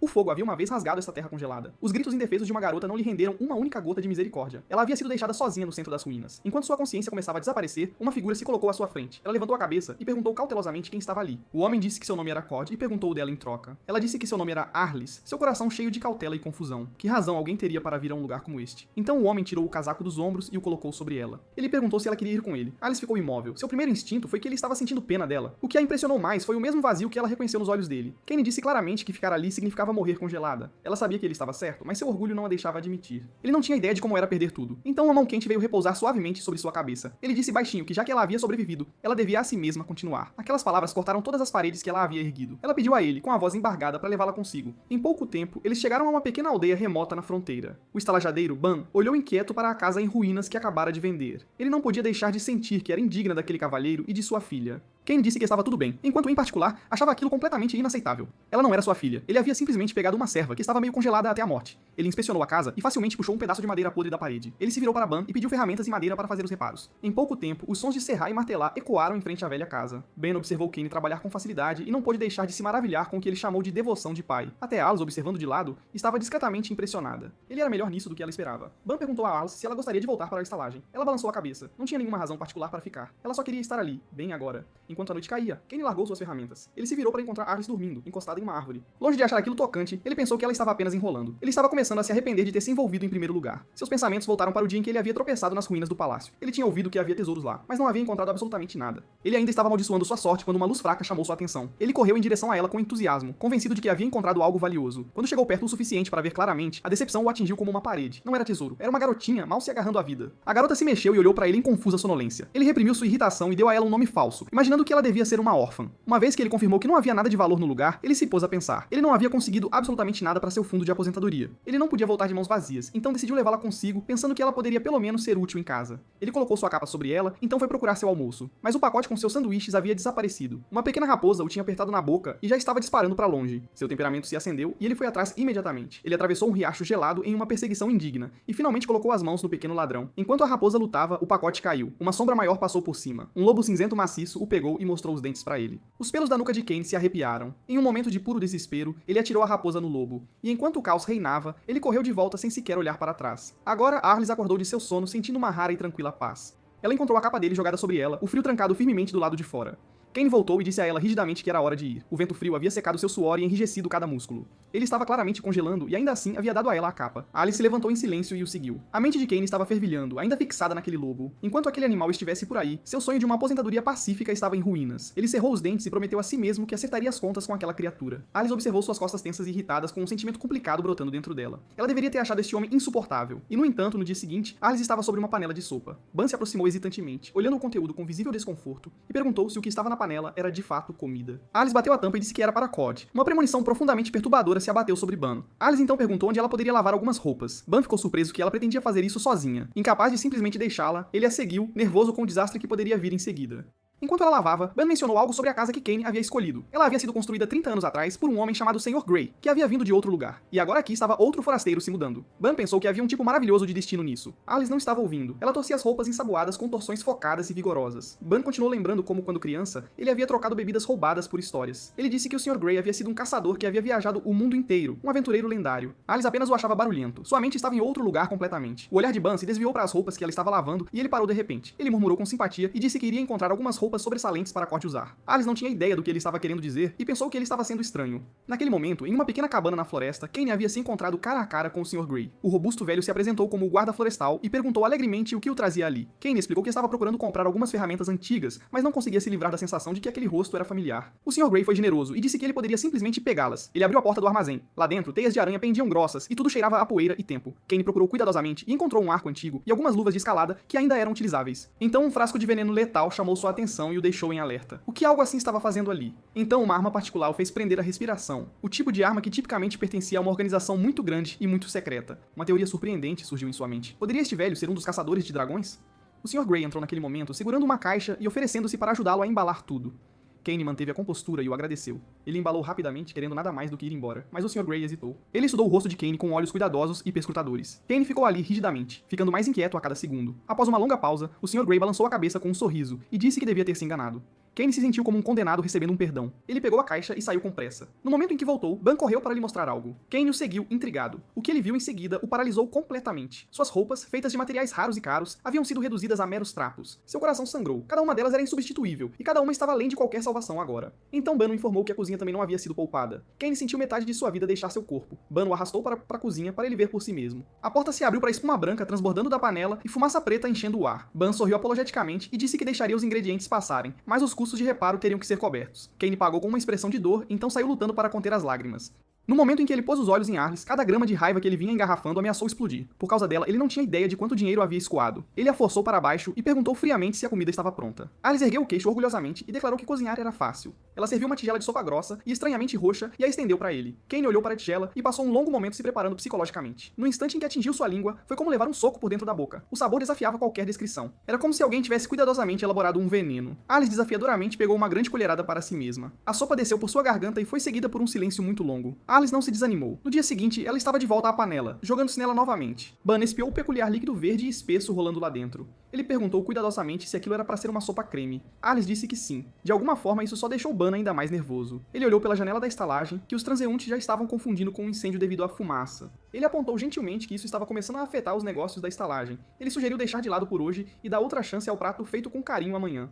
Alice imediatamente abaixou a cabeça e disse, emburrada, que nunca mais cozinharia. Ban rapidamente interveio para acalmar as coisas. Ele disse que era perfeitamente normal falhar ao tentar algo novo, mas quando seus olhos pousaram no algo inidentificável borbulhando e fervilhando na panela, as palavras simplesmente secaram. Sua consciência estava gritando. O que estava naquela panela, convenhamos, não podia ser chamado de comida, nem com a melhor das intenções. Mas vendo a expressão esperançosa no rosto da Arlis, o Ban se forçou a manter o ânimo, sabe?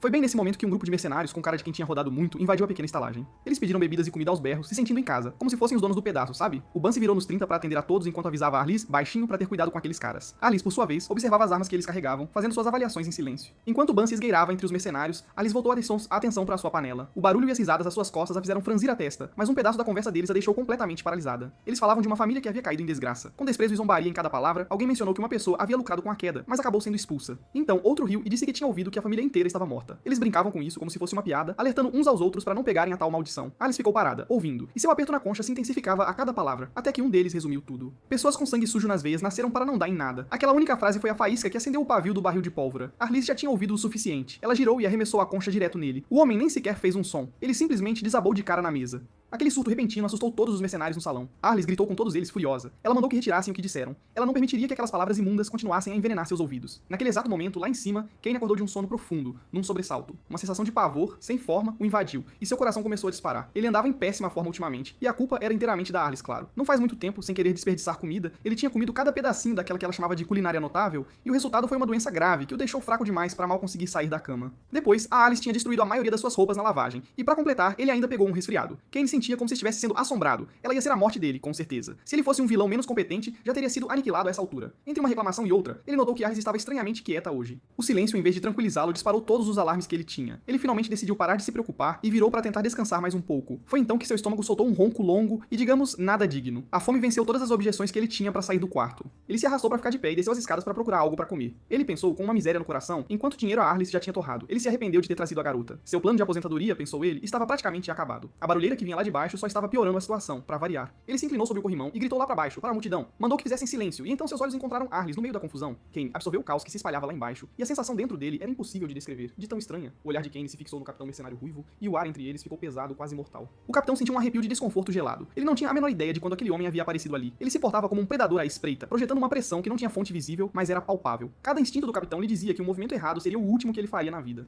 Kain apenas o encarava. Aquele olhar por si só fez a estalagem inteira parecer mais pesada. Mas Arliss deu um passo à frente. Ela disse que o problema era dela, e mandou que ele ficasse fora disso. O mercenário ruivo abriu um sorriso. Ele presumiu que o homem fosse o pai da garota, veja só. Ele zombou e disse para Kain descer logo antes que fosse morto ali mesmo onde estava. Kain permaneceu em silêncio. Sua mente processava o absurdo da situação com uma espécie de descrença exausta. Tudo o que ele queria era algo para comer, poxa. Como as coisas tinham chegado a esse ponto? Pior ainda, ele não tinha uma única arma útil consigo nem para se defender. Em seu desespero, ele realmente considerou se ajoelhar e implorar ainda era uma opção viável, acredite se quiser.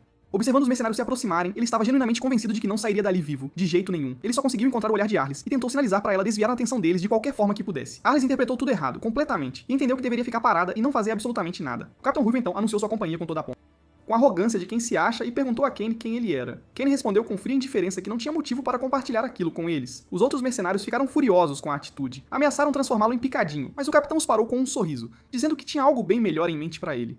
Kain não tinha ideia do que falavam, e achou tudo aquilo irritante. O capitão fez um show reclamando de como era difícil gerenciar subordinados tão brutos e manter as aparências. Ele ergueu a mão, e o anel em seu dedo começou a reunir um poder profundamente perturbador. Alice sentiu o perigo antes de vê-lo e gritou. Aquilo era magia. O capitão cantou em voz alta, invocando o demônio mais cruel e sua envergadura. Uma energia roxa, escura e violenta, desceu cortando em direção a Kain como uma lâmina. Kain permaneceu completamente imóvel.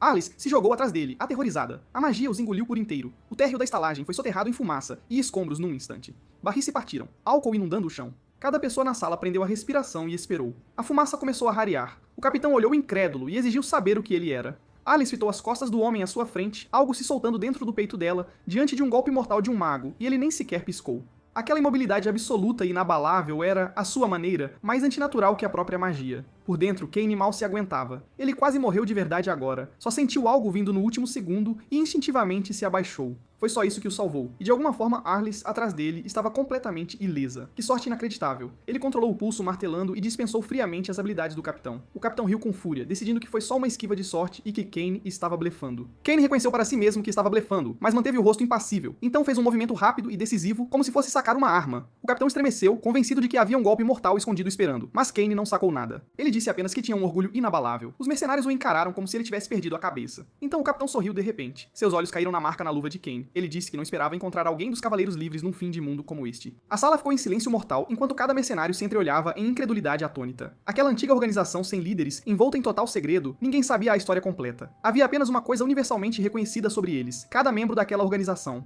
Possuía a força de combate de um esquadrão inteiro sozinho. O capitão olhou para ele com olhos cautelosos. Kane manteve a mesma fachada fria e desinteressada. O capitão abriu um sorriso largo e disse que podiam esquecer que algo disso tinha acontecido. Ele disse aos seus homens, com um encolher de ombros impotente, que os cavaleiros livres simplesmente não eram pessoas que eles podiam se dar ao luxo de enfrentar. Alice queria avançar e exigir um pedido de desculpas. Ela ainda não tinha recebido um. Kane se virou e ordenou que ela o seguisse num tom que não deixava espaço para discussão. Alice mordeu a frustração com força e seguiu os passos dele, furiosa e sem resolução. O capitão a chamou com um aviso frio. Ela deveria se cuidar de agora em diante. Teve um cavaleiro livre para salvá-la desta vez. Esse tipo de sorte não se repetia. O passo de Arlis vacilou. No fim, ela não tinha nada a dizer, subiu em silêncio. No momento em que Kane entrou no quarto, sua fúria finalmente explodiu. Ele queria que cada um daqueles miseráveis mercenários e aquele mago caíssem mortos. Tudo o que ele queria era uma refeição, e isso quase lhe custou a vida. O que o abalou mais foi o fato de ter descido sem uma única arma. Por pura sorte, ele tinha calçado aquelas luvas velhas antes de sair. Acontece que a vida que ele costumava viver tinha acabado de salvar a que ele vivia agora. Ele tinha blefado para sair dessa invocando os Cavaleiros Livres. Esse nome tinha peso suficiente para lhe comprar alguma segurança por enquanto. Mas deixar essa identidade escapar vinha com seus próprios riscos sérios. Se alguém que soubesse a história completa estivesse ouvindo, ele poderia não sair vivo. E uma vez que tivesse que fugir, a aposentadoria tranquila que ele sonhava estaria acabada. Só o pensamento quase o fez chorar. O que ele tinha feito para merecer tudo isso? Se houvesse um erro que ele pudesse apontar, era este. Ele nunca deveria ter pego aquela maldição ambulante. Arlis entrou naquele exato momento, algo complicado se desenrolando em seu rosto. Ela ficou ali resmungando com as bochechas vermelhas e finalmente conseguiu soltar exatamente uma frase. Ela disse que ele estava metendo o nariz onde não era chamado, o que fez o rosto de Kane esquentar na hora. Ele respirou fundo e se esforçou muito para manter a calma. Perguntou se ela ainda não conseguia se desapegar daquele lugar. Arlis congelou no lugar. Ele tinha dito exatamente o que ela não queria ouvir. Kane suspirou e disse que era melhor ela simplesmente esquecer. E se não pudesse esquecer, então que enterrasse em algum lugar tão fundo que não pudesse alcançá-la. O que quer que tivesse acontecido no passado, por mais doloroso, não podia ser mudado. Ela precisava estar aqui, no presente, não presa num lugar ao qual nunca poderia voltar. Arlis soltou uma risada oca e amarga, como se tivesse acabado de ouvir algo absurdo. Ele tinha visto com os próprios olhos o que custou a ela para sobreviver. Como ele podia ficar ali e jogar a palavra esquecer como se não fosse nada? Ele retrucou friamente. Então, por quanto tempo ela continuaria carregando isso? Aquelas palavras penetraram em Arlis como uma estaca de gelo. Ela sentiu o sangue e os corpos infinitos a pressionando novamente. Ela procurou desesperadamente por algum traço de compreensão nos olhos daquele vilão e encontrou apenas um vazio que a encarava de volta. Uma realização horrível a atingiu, o frio se espalhando por cada centímetro dela. Este homem nunca entenderia a dor dela. A verdade era que ninguém podia. Essa era uma luta que sempre foi só dela. O que era perder tudo e ainda ter que continuar respirando, só ela sabia. Ela se virou em desespero e se moveu para sair do quarto. A mão dela encontrou a maçaneta. Ela parou ali e falou baixinho. Cod, por que você me trouxe aqui em primeiro lugar? Kane olhou para ela. Um longo silêncio se seguiu antes que ele respondesse. No fim, ele disse apenas que não havia nenhum motivo em particular. A última coisa que mantinha Arlis inteira cedeu completamente. Ela abriu a porta com força e se foi, o estrondo ecoando pelo quarto.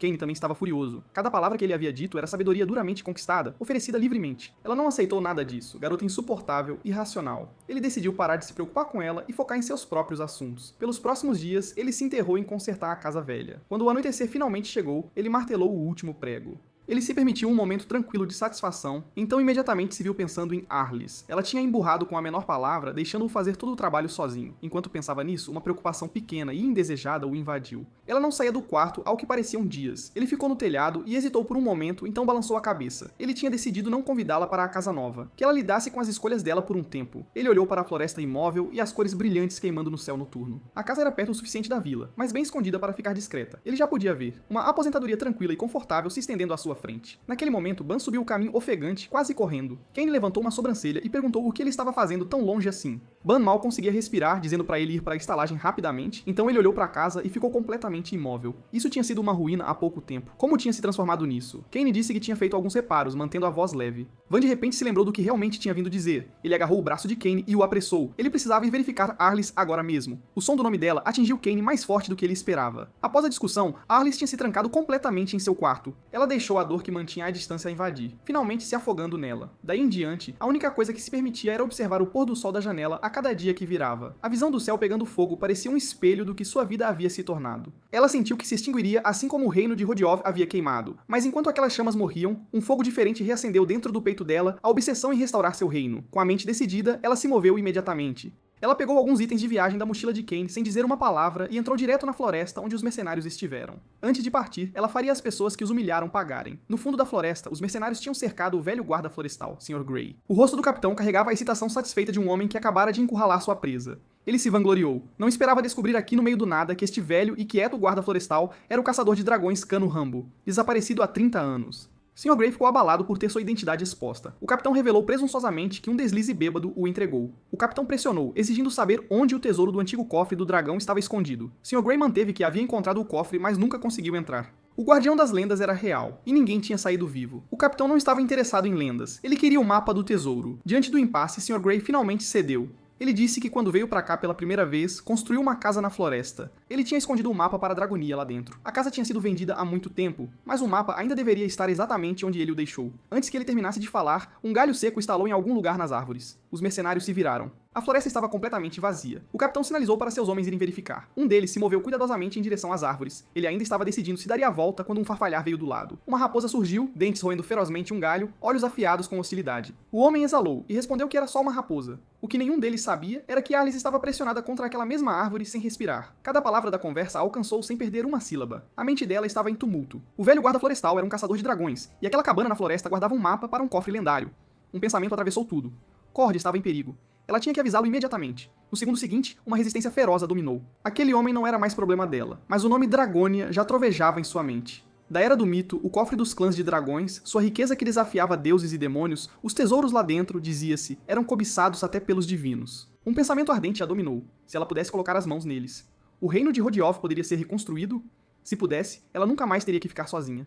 Fragmentos do passado a invadiram de uma vez. Nos momentos finais, seus companheiros a empurraram, gritando para ela correr. Ela implorou para não a deixarem para trás, e então um homem chamado Cord apareceu e estendeu a mão para ela. O rosto dele surgiu em sua memória, e algo em seu peito o apertou. Ela cortou o pensamento e ordenou a si mesma para parar, mas para fazer os mercenários pagarem e encontrar o mapa, ela não tinha escolha, a não ser ficar no encalço desses homens. No caminho para a cabana na floresta, a cena à frente começou a ficar estranha. Um mercenário jazia esmagado sob uma árvore que havia caído sem aviso. Ela presumiu que a sorte dele simplesmente tinha acabado. Mas enquanto avançava, corpos semelhantes continuavam aparecendo um após o outro. Seus passos ficaram mais lentos, um crescente desconforto subindo em seu peito. Poderia tudo isso ser realmente coincidência? Se tivesse acontecido uma vez, ela talvez pudesse se convencer. Mas quando o terceiro e o quarto golpes caíram sem intervalo entre eles, o coração de Arlis afundou. Nenhuma quantidade de azar explicava isso. Então, uma série de xingamentos furiosos irrompeu não muito à frente. Ela se moveu em direção a eles imediatamente. O que ela viu a fez prender a respiração. O capitão mercenário segurava o Sr. Grey pela gola, o rosto contorcido de raiva. O velho tentou explicar, frenético. Ele não tinha armado as armadilhas no caminho. O capitão não estava ouvindo. Ele já tinha decidido que o velho era responsável por tudo. Sr. Grey tentou dizer algo mais, mas foi empurrado bruscamente para o lado. O capitão zombou que o velho só era valioso enquanto tivesse o mapa. Ele declarou que podiam encontrar o tesouro sem ele. A espada ergueu-se alto, pronta para cair sobre o velho sem piedade. Arlis sentiu o coração parar. Ela se moveu para impedi-lo. Então, bem naquele momento, um estalo agudo cortou o ar. Uma flecha raspou o couro cabeludo do capitão e se enterrou no tronco atrás dele. Todos congelaram. O capitão voltou a si e ordenou que todos se dispersassem e se abrigassem. Os mercenários treinados se esconderam pela área sem hesitação. O capitão passou os olhos pela floresta silenciosa e gritou na escuridão, dentes cerrados. Antes que a última palavra o deixasse, um de seus homens gritou agudamente atrás dele. O capitão virou-se incrédulo e pela primeira vez, algo como pânico cintilou em seus olhos. Então, de todas as direções de uma vez, vieram os gemidos abafados e gritos de homens sob ataque. Sr. Grey se levantou com dificuldade, abalado e sem palavras pela impossibilidade do que estava acontecendo. Alice observava das sombras e tentava descobrir quem poderia estar fazendo aquilo. O ataque tinha acidentalmente impedido uma morte, mas a situação tinha piorado muito. A razão do capitão tinha sido completamente incinerada por sua raiva. O anel em sua mão ganhou vida, fervilhando com energia escura e instável. Ele chamou o nome de um demônio e invocou um poder brutal e avassalador. Uma onda de força violenta varreu para fora. Várias árvores enormes foram reduzidas a estilhaços num instante, mas o próximo golpe das sombras veio imediatamente de uma direção diferente. O capitão girou em fúria e liberou ainda mais força atrás dele. Arlis ativou sua própria habilidade para se proteger, começando a suar frio. Sr. Grey se jogou no chão e mal escapou de uma explosão fatal. O capitão tinha entrado num frenesi assassino, sua magia selvagem destruindo a floresta sem restrições. Quando a poeira baixou, tudo ao seu alcance tinha sido nivelado. Arlis espiou de seu esconderijo e ainda não conseguia avistar o atacante em lugar nenhum. A sensação de estar sendo manipulado por algo invisível tinha empurrado o capitão completamente além do seu limite. Ele vociferou no ar, exigindo saber quem estava jogando esses jogos sujos com ele. Ele agarrou o Sr. Grey e usou a vida do velho como moeda de troca, ordenando que quem estivesse lá fora se mostrasse imediatamente. Arlis tinha certeza. A única pessoa capaz disso era Cord. Naquele momento, no alto da copa das árvores, Kane estava agachado sem fazer barulho. Ele observava o caos e o absurdo se desenrolando abaixo com atenção focada e silenciosa. Então, uma pontada aguda de dor irrompeu na parte de trás de sua cabeça. Ele estendeu a mão para trás e fechou em torno de uma raposa que tinha os dentes enterrados em seu couro cabeludo. A raposa estava ensanguentada, selvagem, ainda se debatendo com absoluta convicção. Kane praguejou baixinho pela emboscada. Então ele notou um lobo calmamente abrindo caminho pelos restos de um mercenário na base da árvore abaixo. Quando a notícia de que Arlis tinha partido o alcançou, Kane não sentiu nada. Mesmo depois de encontrar seu quarto completamente saqueado, ele conseguiu lidar com isso com a calma de qualquer vilão capaz. Afinal, esse tipo de coisa estava abaixo de sua preocupação. Mas quando ele encontrou o fundo de aposentadoria escondido desaparecido, aí a coisa mudou de figura. Ele encarou o bolso vazio e todas as suas defesas caíram de uma vez. Ele analisou as possibilidades. Ou os mercenários tinham levado Arlis com eles, ou Arlis tinha ido atrás dos mercenários sozinha. De qualquer forma, ele estava certo de que seu fundo de aposentadoria estava nas mãos deles, o que levou a uma única conclusão: quem quer que fosse o responsável seria cortado ao meio. Ele entrou na floresta com total confiança de que os mercenários seriam fáceis de lidar. O sistema de armadilhas da tumba do dragão que ele montou não era nada sofisticado, mas era preciso, projetado para acumular dano e desgastar sua força de combate ao longo do tempo. Derrubando árvores, envenenando a margem do rio, lubrificando o caminho de pedra, 5 homens foram abatidos assim. Ele esperava que tudo terminasse sem problemas. Não tinha antecipado o capitão recorrendo à magia. A dificuldade tinha disparado várias vezes, e ele não teve chance de se ajustar. O truque com a raposa e o lobo não tinha sido nada mais do que uma distração de curto prazo. Pior ainda, o arco tinha sido levado ao limite da quebra depois de tanto uso. Ele tinha talvez 2 flechas restantes, e um capitão em alerta máximo não cairia numa armadilha grosseira. Ele precisava de uma abordagem completamente diferente e precisava dela imediatamente. Ele ativou o colar e deixou sua voz ecoar enorme pela floresta. Ele chamou o capitão perguntando se ele realmente queria que ele se apresentasse, então disparou outra flecha fria, forçando o capitão a uma esquiva frenética. A voz amplificada da copa das árvores o zombou pelo nome, chamando-o diretamente de Chaelos. O capitão ficou pálido, perplexo que alguém ali pudesse saber quem ele era. Kane achou risível, magos eram raros o suficiente para que a lista não fosse longa. A voz amplificada embaralhou o senso de direção do capitão, tornando-o impossível de localizar com precisão. Kane estudou o ponto onde a primeira flecha havia caído e calculou o desvio. Ele armou novamente, mirou na posição exata do capitão, preparando-se para acabar com isso no próximo tiro. Então o capitão gritou de volta com fúria, exigindo saber por que ele estava brincando com eles. A pergunta parou Kane de repente, e então a raiva chegou. Eles tinham roubado o fundo de aposentadoria que ele guardava como a coisa mais preciosa de uma criança, e estavam perguntando por quê. Ele controlou sua fúria e perguntou entre dentes cerrados onde Arlis estava. O capitão piscou com uma pergunta inesperada vinda de baixo. Atrás de sua árvore, Arlis tinha ficado completamente imóvel. Kane manteve a voz firme e fria. Arlis e os mercenários tinham desaparecido ao mesmo tempo, mas quem pegou o que mais importava para ele se tornou seu inimigo. Aquelas palavras atingiram Arlis tão forte que quase a fizeram chorar ali mesmo. A flecha de Kane voltou a mirar no capitão, e ele deixou suas posições claras. O capitão gritou para esperar, abaixando-se freneticamente para o lado. A flecha cravou-se no tronco diretamente atrás de sua cabeça, e ele ficou tremendo todo. Ele tinha certeza de que Kane tinha errado de propósito. Um tiro de aviso deliberado. A verdade era que Kane simplesmente errou. O capitão aproveitou o mal-entendido. Ele imediatamente usou a segurança de Arlis como alavanca. Ele ordenou que Kane se mostrasse. Arlis entendeu que isso era uma isca para atrair Kane para o aberto. Ela tinha certeza de que ele era muito sangue frio para cair em algo tão óbvio, mas a figura de Kane saiu das sombras sem um momento de hesitação. O capitão não conseguiu esconder o triunfo do rosto. O olhar de Kane pousou nele como uma lâmina e perguntou onde Arlis estava. O capitão explodiu numa gargalhada afiada e zombeteira. Disse algo lisonjeiro sobre que belo exemplar ele era, com a voz escorrendo desprezo. Caim não disse nada. O capitão continuou, caçoando do colapso dos cavaleiros livres, aqueles que se destruíram perseguindo seus ideais de cavalaria e ainda carregavam aquele credo vazio e risível como se significasse algo. Por trás da árvore, Arlis ouviu cada palavra. De repente, ela se lembrou do momento em que Caim estendeu a mão para ela. Quando ele perguntou se ela queria ir embora com ele, havia um vazio em seus olhos, como o de um homem que perdeu tudo. Um suor frio escorreu pelo rosto de Arlis. Ela entendeu tudo agora. Caim havia perdido tudo, assim como ela. Foi por isso que ele estendeu a mão para alguém que não tinha mais nada. A vergonha apertou seu coração. Ela o havia julgado tão mal. O capitão ainda zombava, rindo dos dois como sobreviventes que se safaram por pura sorte. Então Arlis pisou acidentalmente num galho seco sob seu pé. O estalo nítido quebrou o silêncio do impasse. A testa de Kane franziu imediatamente ao se virar para o som e dizer o nome dela. O capitão também se assustou. O blefe do refém acabara de ser desfeito na frente de todos. Sua mente agiu rápido. Ele entendeu que suas chances haviam desmoronado. Se era assim, então ele destruiria o que mais importava para seu inimigo. Ele se virou para Arlis com uma onda de magia violenta e concentrada. Arlis não teve tempo de reagir. As pupilas de Kane se contraíram. A magia devastadora já avançava em direção a Arlis. Mas aqui, vale a pena dar uma pausa para entender o que realmente está rolando. Por que um vilão que coloca a própria sobrevivência acima de tudo se exporia assim? Possibilidade 1, para resgatar Arlis. Possibilidade 2, para proteger o guarda florestal. Mas ambas estão erradas. Resgatar pessoas é coisa de herói, ora. O propósito de um vilão não passava de sua aposentadoria. Só um vilão realmente capaz saberia a outra peça crucial dessa situação. Os olhos injetados de sangue do capitão e os surtos instáveis em sua produção de magia eram sinais de que ele estava à beira da autodetonção de um mago. Um mago detonando com força total era o suficiente para achatar tudo num raio de 1 quilômetro. Se isso acontecesse, esqueça a aposentadoria. Não sobraria absolutamente nada. Com esse resultado catastrófico em mente, o vilão decidiu seguir o jogo por enquanto. Seu plano perfeito dependia inteiramente dos limites do poder de um mago. A magia era emprestada da força de um demônio selado, o que significava que todo mago tinha um limite rígido de quanto tempo podia canalizá-la. Esse limite era de exatos 600 segundos. E o impasse e a conversa anteriores já haviam consumido mais de 500. O tempo escorria rápido, o capitão estava quase sem poder, mas a aparição inesperada de Arlis virou tudo de cabeça para baixo. Quando os 2 segundos chegaram, o capitão explodiu. Ele tinha que agir antes que aquela magia afiada destruísse algo precioso. A decisão levou 0,2 segundos. Transmitir a decisão ao corpo levou 0,31 segundos. Seu corpo reagir e lançá-lo para cima levou 0,97 segundos. No exato momento em que a magia do capitão atingiu seu pico mais devastador, a espada de Ken já era um rastro de luz fria subindo para encontrá-la. O impacto repeliu a magia de volta de onde veio, e então, silêncio. Arlis se viu envolvida num abraço protetor e firme. Ela olhou para cima e encontrou Ken com a espada ainda erguida. Algo se moveu em seu peito. Aquele homem, traído e despojado de tudo, com os olhos sempre frios, agora olhava com algo parecido com alívio. Ken sentiu o mesmo alívio, mas por motivos completamente diferentes. Sua preciosa aposentadoria estava bem ali na frente dele de novo. Então o capitão ouviu Arlis chamar o nome Cord e ficou rígido.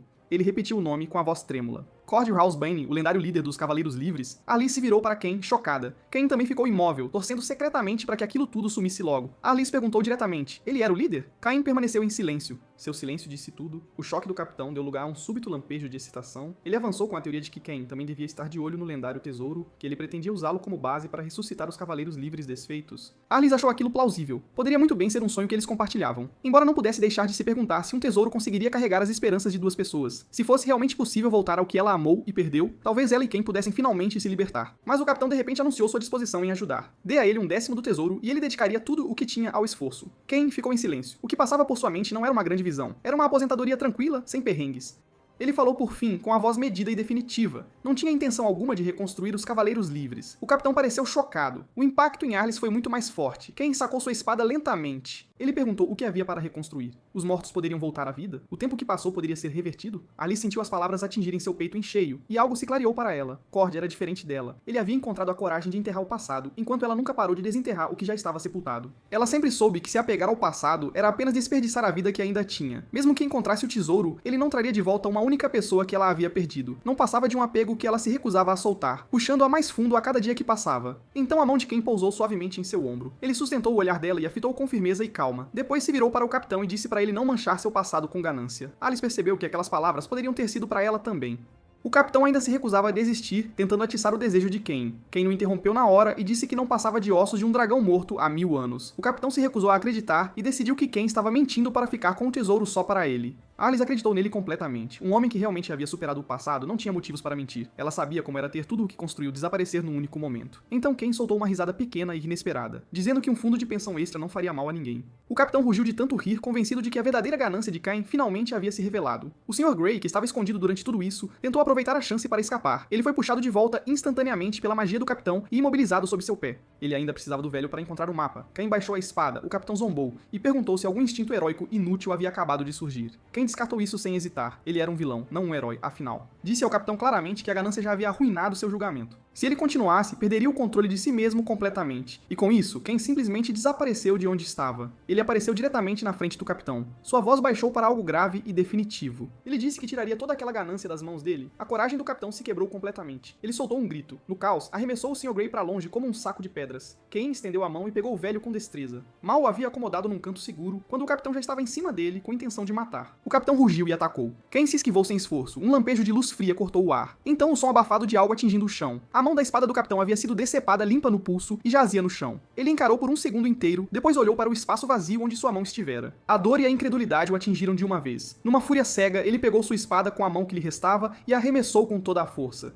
Ken virou a cabeça ligeiramente, e a espada se enterrou no tronco atrás dele. O capitão cambaleou para frente e recuperou sua mão decepada. Com dedos trêmulos, ele soltou o anel mágico. Seus lábios trêmulos formaram a última invocação. Magia roxa irrompeu, e um par de asas negras rasgou para fora de entre suas omoplatas. Ele não ousou ficar mais um segundo. Disparou para o céu com o poder emprestado, fugindo. Ken embainhou sua espada com uma calma tranquila, como se tivesse acabado de resolver algo corriqueiro. Arlis observava de lado, seus pensamentos fervilhando por dentro. Ela presumiu que era a misericórdia imutável do cavaleiro, compaixão por alguém que havia cedido, mas ela entendeu o perigo de deixar um inimigo ferido escapar. O ódio gerava mais vingança. Ela não podia deixar essa ponta solta para trás. Ela ergueu a mão e pronunciou o verdadeiro nome do deus das tempestades e do desespero. Magia verde respondeu ao chamado. Ela se reuniu num vento furioso e rasgou o céu em perseguição. De cima veio o grito atordoado e aterrorizado do capitão, engolido quase imediatamente pela magia. Quando o ar se acalmou, o Sr. Grey ofegava sua gratidão. Ken esperou em silêncio por algo mais tangível, mantendo sua expressão neutra. O Sr. Grey ofereceu-se para levá-lo ao lendário tesouro do dragão como pagamento.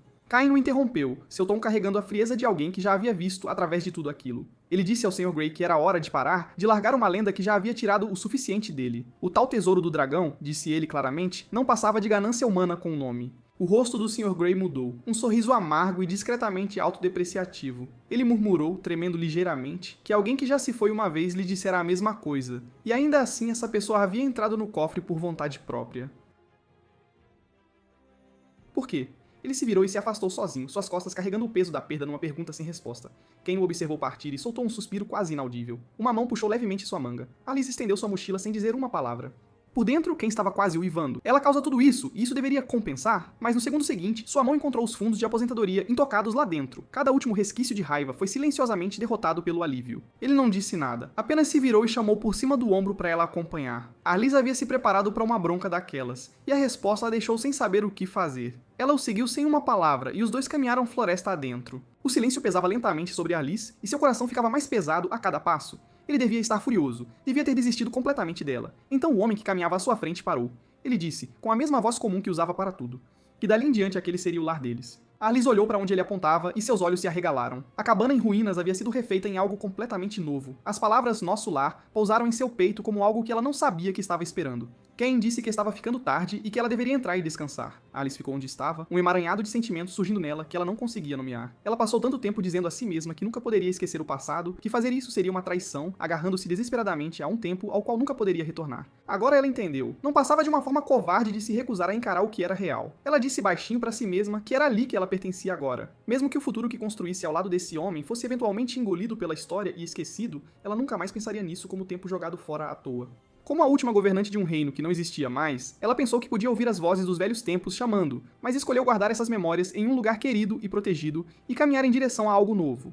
Em outro lugar, Sheila cambaleava mais fundo na floresta, tossindo sangue e bocados escuros. Ele enfaixou suas próprias feridas com mãos trêmulas, sua mente em violenta agitação. Aquela súbita ventania não fora um vento natural. Era uma magia poderosa e deliberada. A aura aterrorizante tecida nela ficaria com ele pelo resto de sua vida. Era o poder de um rei demônio, o que significava que a garota chamada Arliss era herdeira de um rei demônio. A ganância esmagou o medo num instante. Ele podia praticamente ver a riqueza infinita esperando por ele. Com um segredo como este no bolso, ele poderia extorquir uma fortuna em qualquer lugar que fosse. Ele já estava saboreando o pensamento. Então uma onda violenta de tontura o atingiu sem aviso. Sua visão embaçou. As pontas de seus dedos começaram a ficar com um tom azul estranho e antinatural. Ele se lembrou de um veneno aterrorizante, o jogo das 5 cores do diabo, um composto letal que há muito tempo se pensava ter sido perdido no tempo. Aqueles que eram envenenados manifestariam 5 cores pelo corpo à medida que progredia. Ele pensou no momento em que a lâmina de Cain havia cortado sua pele. Aquele homem havia coberto a lâmina com veneno. O medo da morte o dominou. Ele tinha que encontrar um antídoto agora mesmo. Ele se jogou pela vegetação rasteira, sua respiração ficando mais ofegante a cada passo. Então a voz fria de uma mulher o alcançou das sombras à frente. Ela disse que finalmente havia encontrado o desgraçado que cometeu aqueles crimes e fugiu. Os olhos de Chela se arregalaram de horror ao reconhecer Selena. Ele nunca teve a chance de implorar. A lâmina dela varreu sua garganta como um lampejo de luz. Selena embainhou a espada, ergueu os olhos para a lua pendurada na beira do céu. Ela havia vindo especificamente para a Vila Seinar. 10 anos haviam se passado desde aquela noite. Nesses 10 anos, ela vagou pelo continente através de incontáveis batalhas e provações. Os feitos que ela realizou foram reconhecidos, e o mundo passou a chamá-la de Espada Celestial. Ela também havia conseguido restaurar o legado de sua família, mas aquele único dia permaneceu como um grilhão preso à sua alma. A dívida que ela tinha e a culpa que carregava, nenhum único dia em 10 anos as havia diminuído. Seguindo as direções do estalajadeiro, ela encontrou a cabana no fundo da floresta. Parada na porta, ela se surpreendeu ao sentir um nervosismo que não conhecia há anos. Ele realmente estaria vivendo num lugar tão remoto assim? Ela respirou fundo, ergueu a mão e bateu suavemente na porta de madeira. Lá dentro, Cain estava sentado perto do fogo, aquecendo-se. Ele havia passado o dia sendo atormentado por Arliss e suas tentativas catastróficas na cozinha. Seu corpo inteiro se sentia miserável. Abatida, ele presumiu que a garota problemática havia voltado. Ele já estava se preparando para dar-lhe uma boa bronca, quando notou que os passos não eram dela. Virou a cabeça, intrigado, e viu uma mulher desconhecida de cabelos dourados entrar. Num único olhar, cada instinto de vilão que ele tinha gritou em sua mente. Aquela era uma heroína de verdade. Sua presença era afiada e inflexível. Ele estava tentando se tranquilizar de que ela não viera por vingança quando ela falou. Ela disse que 10 anos haviam se passado desde aquele dia. Cain gemeu por dentro. Que tipo de rancor alguém guarda por 10 anos inteiros, meu Deus? Espera. 10 anos, uma memória embaçada de repente se tornou nítida. Ele percebeu com um sobressalto que este era o terceiro nome em sua lista pessoal de pessoas perigosas. Aquela monstra. O medo correu frio por sua espinha, mas ele se forçou a manter a compostura e perguntou por que ela viera. Selena fez uma pausa por um momento. Ela não podia simplesmente dizer que viera para retribuir uma gentileza. No final, ela disse que viera para acertar uma dívida que tinha há 10 anos. No momento em que ela disse isso, sua mão se moveu para o punho ao seu lado. A alma de Cain quase deixou seu corpo. Ela ia matá-lo, afinal. Ele se apressou para ganhar tempo, comentando rigidamente que era uma bela espada. Selena respondeu que a espada viera dele, 10 anos atrás. Cain ficou ainda mais apavorado. Ter mantido-a tão polida por 10 anos, quão profundo devia ser o apego dela? Selena refletiu que esta espada havia tanto unido quanto cortado o fio entre eles. Agora que todo o resto estava terminado, apenas esta única coisa permanecia.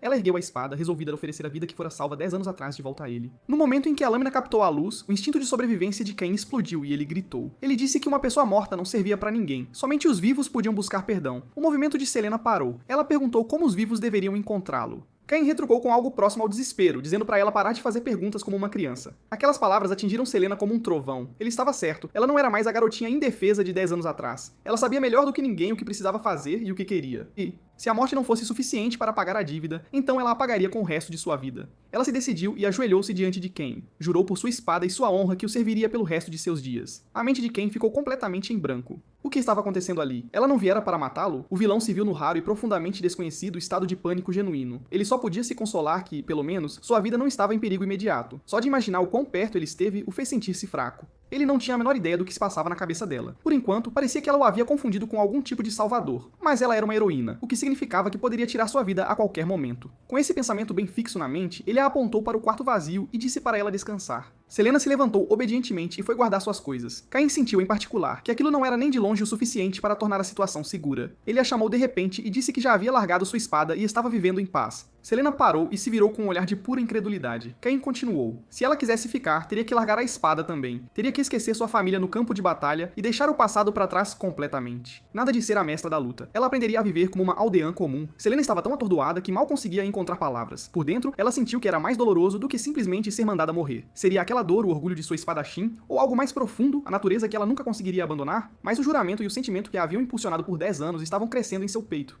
No final, ela curvou a cabeça diante dele com dificuldade e disse que entendia. Cain disse para ela ir procurar algumas roupas para trocar. Quando Selena se virou, Cain se permitiu um momento silencioso de autocongratulação. Uma vez desarmada, até a pessoa mais forte era vulnerável a um golpe bem cronometrado. E se esse plano não funcionasse, ele tinha armadilhas suficientes esperando para mandá-la para o beleléu de vez. Selena pendurou sua capa na porta e tomou sua decisão. Chega de hesitação. Ela reconheceu que por 10 anos não havia sido nada mais do que um corpo segurando uma espada. Ela entrou no quarto e trocou as roupas familiares que sempre usava. Olhando-se no espelho, de saia, sentiu-se uma estranha para si mesma. Ela pensou, talvez esse tipo de vida comum fosse o que a normalidade realmente parecia. Encontrá-lo novamente, ele a ensinaria algo novo. Ele realmente sabia como fazê-la rir, como simplesmente viver. Se ele havia sido capaz de largar sua espada e construir uma vida de verdade, então ela também poderia. No momento em que fechou a tampa de sua mala, sentiu como se um peso tivesse sido levantado. A culpa, o senso de dever, o arrependimento, tudo parecia ter sido lavado. Ele deve ter enxergado o verdadeiro anseio mais profundo dentro dela num único olhar. Ela se virou para o espelho e deu um sorriso brilhante e genuíno ao seu reflexo. Então lembrou a si mesma que jamais poderia baixar a guarda perto daquele homem. No fim da tarde, Arlis voltou para casa com as compras que havia feito. Ela tinha pegado no sono na encosta ao meio-dia e já estava se preparando para levar uma bronca daquelas. Ban a chamou e perguntou se ela tinha recebido alguma visita em casa. Arlis ficou tensa e perguntou com urgência o que tinha acontecido. Ban explicou que, há pouco tempo, um estranho tinha vindo perguntar pelo endereço do Cord. Assim que tiveram as direções, eles foram embora rapidinho. Parecia que tinham acabado de chegar na vila. O coração de Arlis despencou, um pavor a invadiu, um estranho inesperado aparecendo assim do nada. Será que eram pessoas vindo atrás dele? O coração dela disparou. Ela sentia a magia se agitando incontrolavelmente em suas veias, apavorada que algo já tivesse acontecido com Cord. Ela correu para a cabana na floresta o mais rápido que pôde. As mãos dela tremiam enquanto ela estendia a mão para a porta, então a voz calma de Cain veio de dentro, mandando-a entrar. Um alívio a inundou ao empurrar a porta e vê-lo ileso. Cain se levantou levemente reprovador, notando que ela havia chegado bem tarde. Arlis ia explicar quando seus olhos viram a capa desconhecida pendurada na porta. Cain mencionou de passagem que tinham uma visita. As mãos de Arlis começaram a tremer de novo ao perguntar que tipo de visita. Cain disse que era alguém que ele conhecia e que morariam ali juntos de agora em diante. Nisso, Selena saiu do quarto com um sorriso caloroso e aberto no rosto. Ela estendeu a mão e se apresentou como Selena. Cain foi pego de surpresa pelo sorriso. Ele não esperava que uma troca de roupas fizesse tanta diferença assim. Ele renovou seu compromisso em silêncio. Para ter uma aposentadoria tranquila, ela tinha que ir. Selena notou naquele momento que a atmosfera havia ficado um pouco estranha, pois o olhar no rosto de Arlis era de hostilidade aberta, sem disfarces. A luz da manhã não fez nada para acalmar a irritação no peito de Arlis. Ela mal dormira por causa da mulher estranha na casa. Realmente não conseguia entender por que Cord acolheria alguém assim. Um pensamento surgiu. Eles não tinham sido amantes em algum momento, tinham? Então um cheiro veio da cozinha e interrompeu tudo. Ela empurrou a porta e, claro, Selena já estava ocupada lá dentro. Alice sentiu a raiva explodir imediatamente e exigiu saber de forma ríspida o que ela estava fazendo. Selena se virou e respondeu com calma e naturalidade que o café da manhã ainda estava sendo preparado. Aquela maneira completamente natural piorou a sensação, não melhorou. Alice arrancou a colher da mão dela, disse-lhe friamente para sair da frente, que aquilo era responsabilidade dela. Selena saiu da cozinha sem dizer uma palavra. Arliss ficou ali com a cozinha firmemente reivindicada como seu território, mas de alguma forma ainda insatisfeita. Ela levou 3 pratos para a sala de jantar, pretendendo afirmar seu lugar de direito. O que ela encontrou a parou novamente. A mesa já estava posta com porções arrumadas de pão e salada. Arliss tremeu de indignação. Quando ela tinha feito isso, entrar e sair da cozinha dela com tanta desfaçatez era completamente enlouquecedor. Essa mulher de cima a baixo era alguém que ela simplesmente não suportava. Selena, por sua vez, estava levemente intrigada com a intensidade da reação. Então Kane entrou com uma garrafa de vinho na mão de todas as coisas. Os 3 se sentaram à mesa juntos, e o clima ficou tenso e silenciosamente carregado. Selena reconheceu a garrafa imediatamente. Vinho de Monerain, um vinho de baixa qualidade, produzido usando prisioneiros e conhecido por ter uma toxicidade particular. Em pequenas quantidades, podia queimar impurezas no corpo e construir resistência a veneno. Ele costumava beber sozinho, sem companhia. Nas vezes em que ele estava fora, ela tinha provado um pouco às escondidas. Kane chamou seu nome, então produziu 2 taças. Ele deslizou uma pela mesa em direção a ela, numa oferta silenciosa. Selena aceitou com um sorriso. 10 anos haviam se passado desde o último encontro. Isso pedia um brinde. Kane ergueu sua taça e disse baixinho que era pela espada que havia sido deixada para trás. As 2 taças se encontraram com um som limpo e claro. Alice sentou-se de lado, observando tudo, e sentiu algo apertar em seu peito. A troca entre eles era uma linguagem que ela não conseguia decifrar. Nunca tinha visto Cord tão à vontade. Sentiu-se uma intrusa, como se tivesse invadido algo precioso e o estragado só por estar ali. Um desconforto avassalador e a sensação de ser deixada de fora, algo real a envolveu.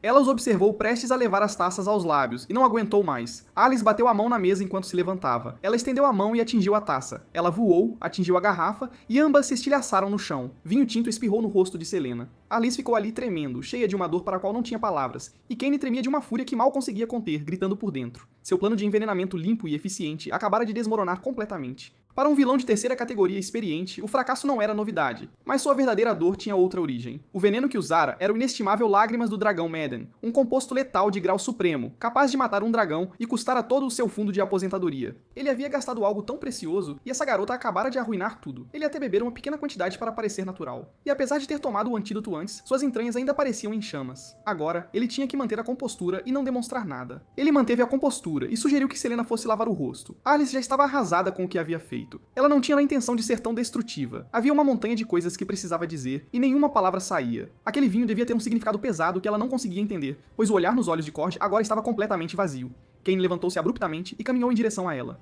Arliss deu um passo para trás, sem saber o que ele estava prestes a fazer. Ela observou a mão dele se erguer, esperando que ele batesse forte em sua cabeça. Em vez disso, ele apenas a pousou ali suavemente. O contato suave enviou um calor por Arliss que ela não esperava, mas o olhar no rosto de Kane naquele momento era tudo, menos caloroso. Ele mordia os lábios com força, uma fúria borbulhando sob a superfície que não tinha para onde ir. Aquela preciosa garrafa de vinho envenenado tinha sido uma peça central do plano. Ele pretendia vendê-lo no mercado negro depois e recuperar parte dos fundos. Agora o plano estava em ruínas, e o sonho da aposentadoria junto com ele. No fim, ele simplesmente retirou a mão, exausto demais até para ficar realmente bravo. Ele voltou à mesa e olhou com tristeza para a sopa agora contaminada com vinho derramado. Alice notou aquela pequena expressão fugaz e a interpretou completamente errado. Ela assumiu que ele estava apenas chateado com a sopa cuidadosamente feita, então seu humor melhorou, e ela voltou alegremente para a cozinha para pegar uma tigela nova. Kane a observou ir, as pontas dos dedos tremendo com o esforço de não dizer nada. Ele havia planejado fazê-la limpar a bagunça primeiro. No banheiro, Selena mergulhou na água. Ela havia escolhido absorver a raiva de Arliss em vez de evitá-la, talvez porque aquela criança fosse a família dele, e por isso sentia que não tinha o direito de ser perdoada. Ela devia a ele sua vida,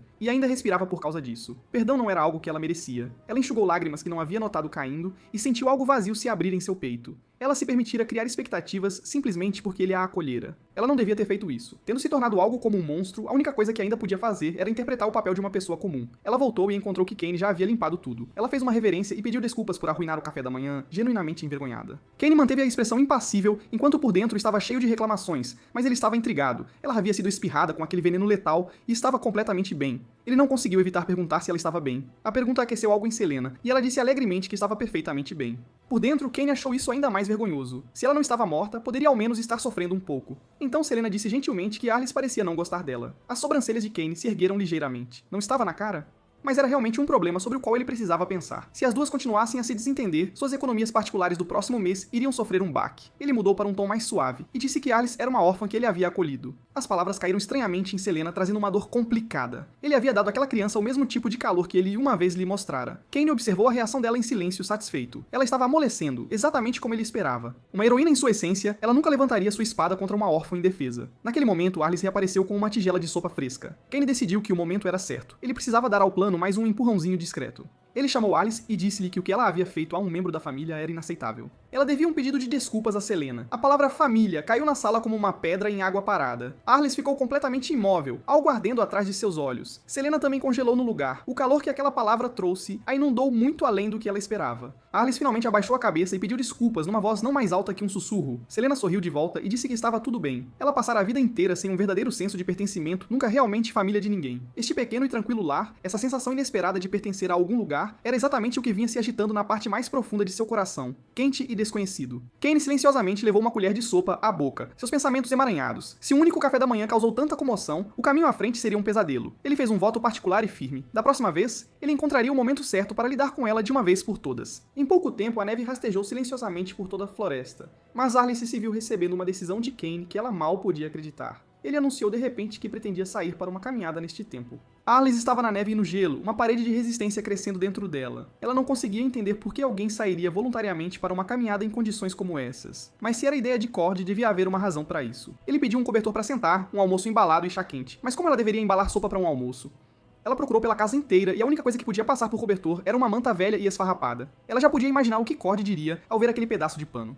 Selena apareceu naquele momento. Ela perguntou gentilmente se Arliss precisava de ajuda. Alice sabia que se alguém sabia o que preparar, seria ela, mas uma teimosia irracional surgiu e a dominou. Ela agarrou a manta velha com força e insistiu que podia se virar sozinha. Selena não insistiu. Ela apenas disse que Arliss podia procurá-la a qualquer momento. Observando-a se afastar, uma palavra flutuou na mente de Arliss, estranha e desconhecida. Família. A palavra parecia estranha e desajeitada em sua boca. Ela não a ressentia exatamente, mas a sensação de distância ainda era real e presente. Ela balançou a cabeça e focou em preparar o piquenique. Ao chegar à estalagem de Ban, ela foi recebida por uma cena para a qual ela mal encontrava palavras. Ban estava no telhado, varrendo a neve com grande entusiasmo, flocos de neve flutuando ao redor dele. Arliss estava prestes a se esgueirar quando ele a avistou. Ele chamou alegremente que a neve fresca o deixara de ótimo humor. A testa de Arliss franziu. Ela disse que nunca entendeu o que havia para gostar na neve. Para ela, a neve nunca lhe trouxera nada de bom. O que ela mais odiava nisso era isto. No dia em que o reino de Rodeyov foi destruído, aquele que trouxe a ruína havia chegado cavalgando no vento e na neve. Ban desceu do telhado e perguntou o que a pequena princesa precisava. Quando soube do piquenique, ficou feliz em ajudar. Em pouco tempo, ele entregou-lhe uma cesta cuidadosamente preparada. Dentro havia um almoço embalado, uma garrafa térmica de chá e um cobertor dobrado cuidadosamente guardado. Ban deu sua risada aberta e disse-lhe para aproveitar o passeio. Aquela bondade sincera, oferecida sem reservas, deixou um pequeno calor no peito de Arliss. Ela deu-lhe um aceno genuíno e partiu para a neve com a cesta. No meio do caminho, uma forma na neve a fez parar. Parecia uma raposa, congelada e completamente imóvel. Ela estendeu a mão, pensando que sua pele ainda poderia ser útil. Suas pontas dos dedos quase o tocavam quando os olhos da raposa se abriram de repente. Ela saltou e pegou a cesta dela com velocidade surpreendente. Arliss virou-se atordoada e furiosa. A coisa estava se fingindo de morta. A pequena raposa parou a uma curta distância à frente, abanando o rabo com óbvia autossatisfação. Até piscou para ela. Aquele olhar inconfundível de provocação a levou ao limite. A fúria de Arliss acendeu uma pequena chama dançante ali mesmo na palma da mão dela. Ela não ia deixar uma raposa fazer papel de boba dela também. No segundo seguinte, o grito da raposa rasgou o silêncio da floresta. Ao mesmo tempo, Selena estava fora da cabana, silenciosamente limpando a neve. Ela se viu pensando no desconforto no rosto de Arliss sempre que estavam juntas. Mas ela balançou a cabeça e disse a si mesma para não desistir, continuar tentando. Assim como ele, ela também poderia se tornar família para Arliss. Enquanto ela ainda se encorajava, um uivo de lobo irrompeu da floresta. Selena virou-se bruscamente e encontrou um par de olhos ferozes a encarando diretamente. Um lobo de um olho só saiu lentamente das árvores. A sede de sangue em seu olhar deixava claro que era um animal que já havia atacado pessoas antes. Se ela não o parasse ali, ele iria atrás de outros aldeões em seguida. O lobo avançou. Selena ergueu a vassoura quase por puro instinto. Ela cravou o cabo de madeira dura no peito do lobo com força limpa e precisa. O lobo foi jogado para trás vários passos e soltou um rosnado baixo, saliva escorrendo. Ele veio para cima dela novamente com ainda mais agressão do que antes. Selena manteve sua posição e o jogou para longe mais uma vez, com outro golpe firme da vassoura. Desta vez, o lobo soltou um gemido derrotado e disparou para as profundezas da floresta com o rabo entre as pernas. Selena exalou. Isso deve ser o suficiente para impedi-lo de voltar. Mas quase imediatamente um lampejo de arrependimento cruzou sua mente. Ela havia se movido muito rápido. Nenhum aldeão comum deveria ter aqueles reflexos. Nenhum aldeão comum deveria ter se movido daquele jeito. O que ela não percebeu foi que Kane havia assistido a cada detalhe pela janela. Ele ficou ali com a boca ligeiramente aberta. Ela havia afugentado um lobo selvagem feroz com uma vassoura comum. E o movimento dela varrendo a neve depois ainda carregava a estrutura inconfundível de uma esgrima refinada.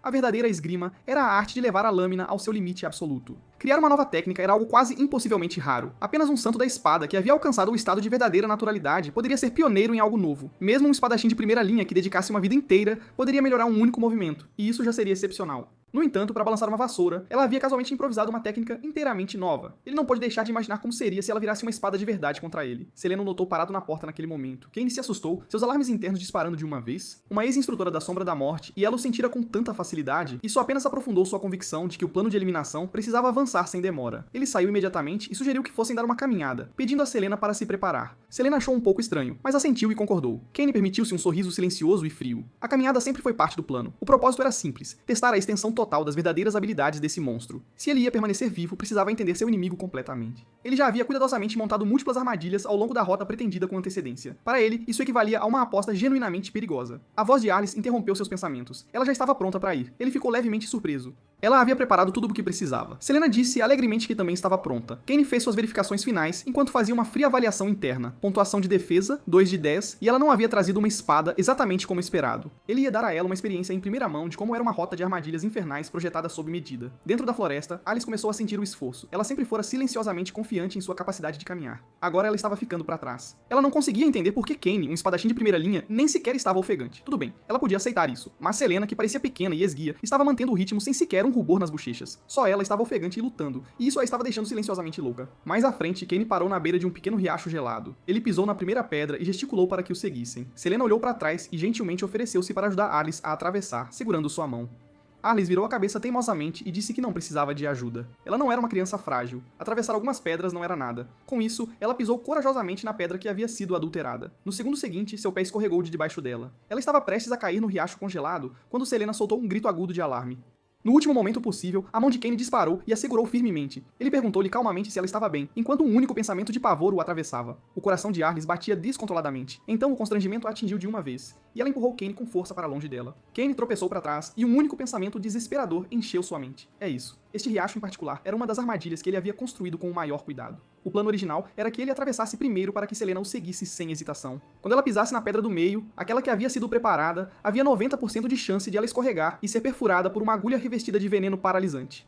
Mesmo que ela de alguma forma evitasse a agulha, havia 70% de chance de desmaiar com o impacto. Mas sua armadilha cuidadosamente projetada havia sido acionada precocemente por essa garota intrometida. Se ele não tivesse intervindo, a armadilha teria sido exposta e todos os planos seguintes teriam desmoronado. Ele não teve escolha a não ser cerrar os dentes e se jogar pra frente para pegá-la. E então, de alguma forma, a pessoa que ele acabara de salvar o empurrou para o rio. Ele se recompôs e lembrou a si mesmo. Um vilão capaz se adapta a desenvolvimentos inesperados. Ele tentou torcer o corpo para evitar o mecanismo que ele mesmo havia colocado ali, mas no momento seguinte, uma picada clara mordeu seu tornozelo. A paralisia se espalhou por ele instantaneamente. Sua visão escureceu, e ele caiu de bruços sobre as pedras geladas. No último segundo, ele mordeu e esmagou a cápsula de antídoto que mantinha escondida na bochecha, então caiu em queda livre na água gelada, levantando um spray ao redor dele. As correntes o encharcaram completamente, enquanto ele lentamente se erguia. Arlis era um emaranhado de culpa e ansiedade. Ela sabia que tinha que pedir desculpas imediatamente, mas as palavras ficaram completamente presas em sua garganta. Então o momento seguinte a parou de repente. Selena já havia entrado na água, estendendo a mão para ajudar Kane a se levantar. Kane ficou em silêncio e se ergueu sozinho, então esperou do outro lado sem dizer uma palavra.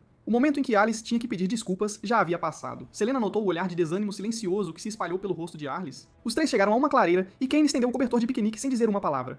Arlis estava cheia de culpa. Ela continuava pensando em como ele devia estar com frio. Ela ofereceu-se para ir procurar lenha seca por perto. Selena disse imediatamente que iria junto. Arlis olhou para aquele rosto sorridente e sentiu algo se agitar inesperadamente em seu peito. Um sentimento que ela não conseguia nomear, algo como pavor, vinha se agarrando a ela desde antes. Ela já havia decidido tentar. Então porque algo dentro dela queria fugir toda vez que olhava para Selena. Selena ofereceu gentilmente que se Arlis não estivesse à vontade, não precisava se forçar. Arlis negou teimosamente e insistiu em entrar na mata juntas. Lá dentro, Arlis parou de repente, com a voz carregando um tom de desafio. Ela exigiu saber por que Selena estava seguindo. Selena piscou, então deu um pequeno sorriso compreensivo. Disse que podiam se separar e virou-se discretamente para outra área. Alice percebeu que sua estranheza tinha sido totalmente desvendada, o que só piorou a sensação. Do outro lado da floresta, Kane soltou um espirro gigantesco e estremeceu. Resmungou que as duas estavam demorando uma eternidade. Então, um som atrás dele o deixou tenso. Ele se virou e ficou completamente imóvel. O lobo e a raposa surgiram lado a lado, avançando devagar. Arlis, enquanto isso, tinha juntado uma boa quantidade de lenha. Já estava se arrependendo de como agiu e do que disse. Ela se apressou para voltar, mas notou algo estranho. Lenha seca estava espalhada de forma incomum e densa pelo caminho. A voz de Selena veio por trás dela, um pouco ofegante. Ela elogiou Arlis pela sua eficiência, disse que já havia lenha mais do que suficiente ali. Arlis entendeu naquele instante. Selena tinha deixado tudo aquilo discretamente para ela encontrar. Aquele ato de bondade desajeitado e sincero tocou Arlis profundamente. Seria o estranho desconforto que a fazia querer se afastar? Seria apenas a vergonha de encarar alguém que era puramente bom? Kane estava recuando um passo cauteloso de cada vez. Ele havia assumido uma postura defensiva. Por dentro, lamentava que elas tivessem escolhido o pior momento possível. Pensou em Selena espantando o lobo com a vassoura e se arrependeu profundamente de ter mandado as duas embora. O veneno paralisante ainda não tinha passado. Ele não tinha condições de lutar. Felizmente, estava preparado. Carregava sempre consigo um poderoso pó sonífero, o Lepidust. O composto se dissolvia facilmente na umidade e podia deixar alguém inconsciente em segundos. Ele arremessou o saquinho de pó nos dois animais com toda a força. Caiu na neve. Já estava completamente encharcado. Ele lembrou de repente que o pó estava com ele na água quando caiu. Teve a terrível constatação de que muito provavelmente seria o próximo prato principal. Então, bem no último instante, os dois animais viraram a cabeça e dispararam. Alice apareceu na beira da mata com um monte de lenha nos braços. Ao vê-los voltando, Kane quase chorou de alívio. Ele estava salvo. Uma fogueira foi acesa e o chá ferveu em pouco tempo. Alice levou a primeira xícara para Kane, que ainda estava pálido. Ela hesitou por um momento, então seu olhar se voltou para Selena, que admirava os pingentes de gelo ali perto. Ela criou coragem e chamou seu nome baixinho, então estendeu a outra xícara de chá. Selena aceitou com um pequeno olhar de surpresa. Ela agradeceu e declarou que com certeza estaria delicioso. Arlis virou o rosto corada e disse que não era nada. Então, um som repentino a fez estremecer. Ela olhou e encontrou Kane sentado com uma pilha de neve na cabeça. Um pedaço havia escorregado do galho acima e caído direto nele. Era uma cena um tanto ridícula, e Arlis de alguma forma riu, aquele sentimento preenchendo seu peito, estranho, quente e novo. Ela percebeu que não se importava nem um pouco.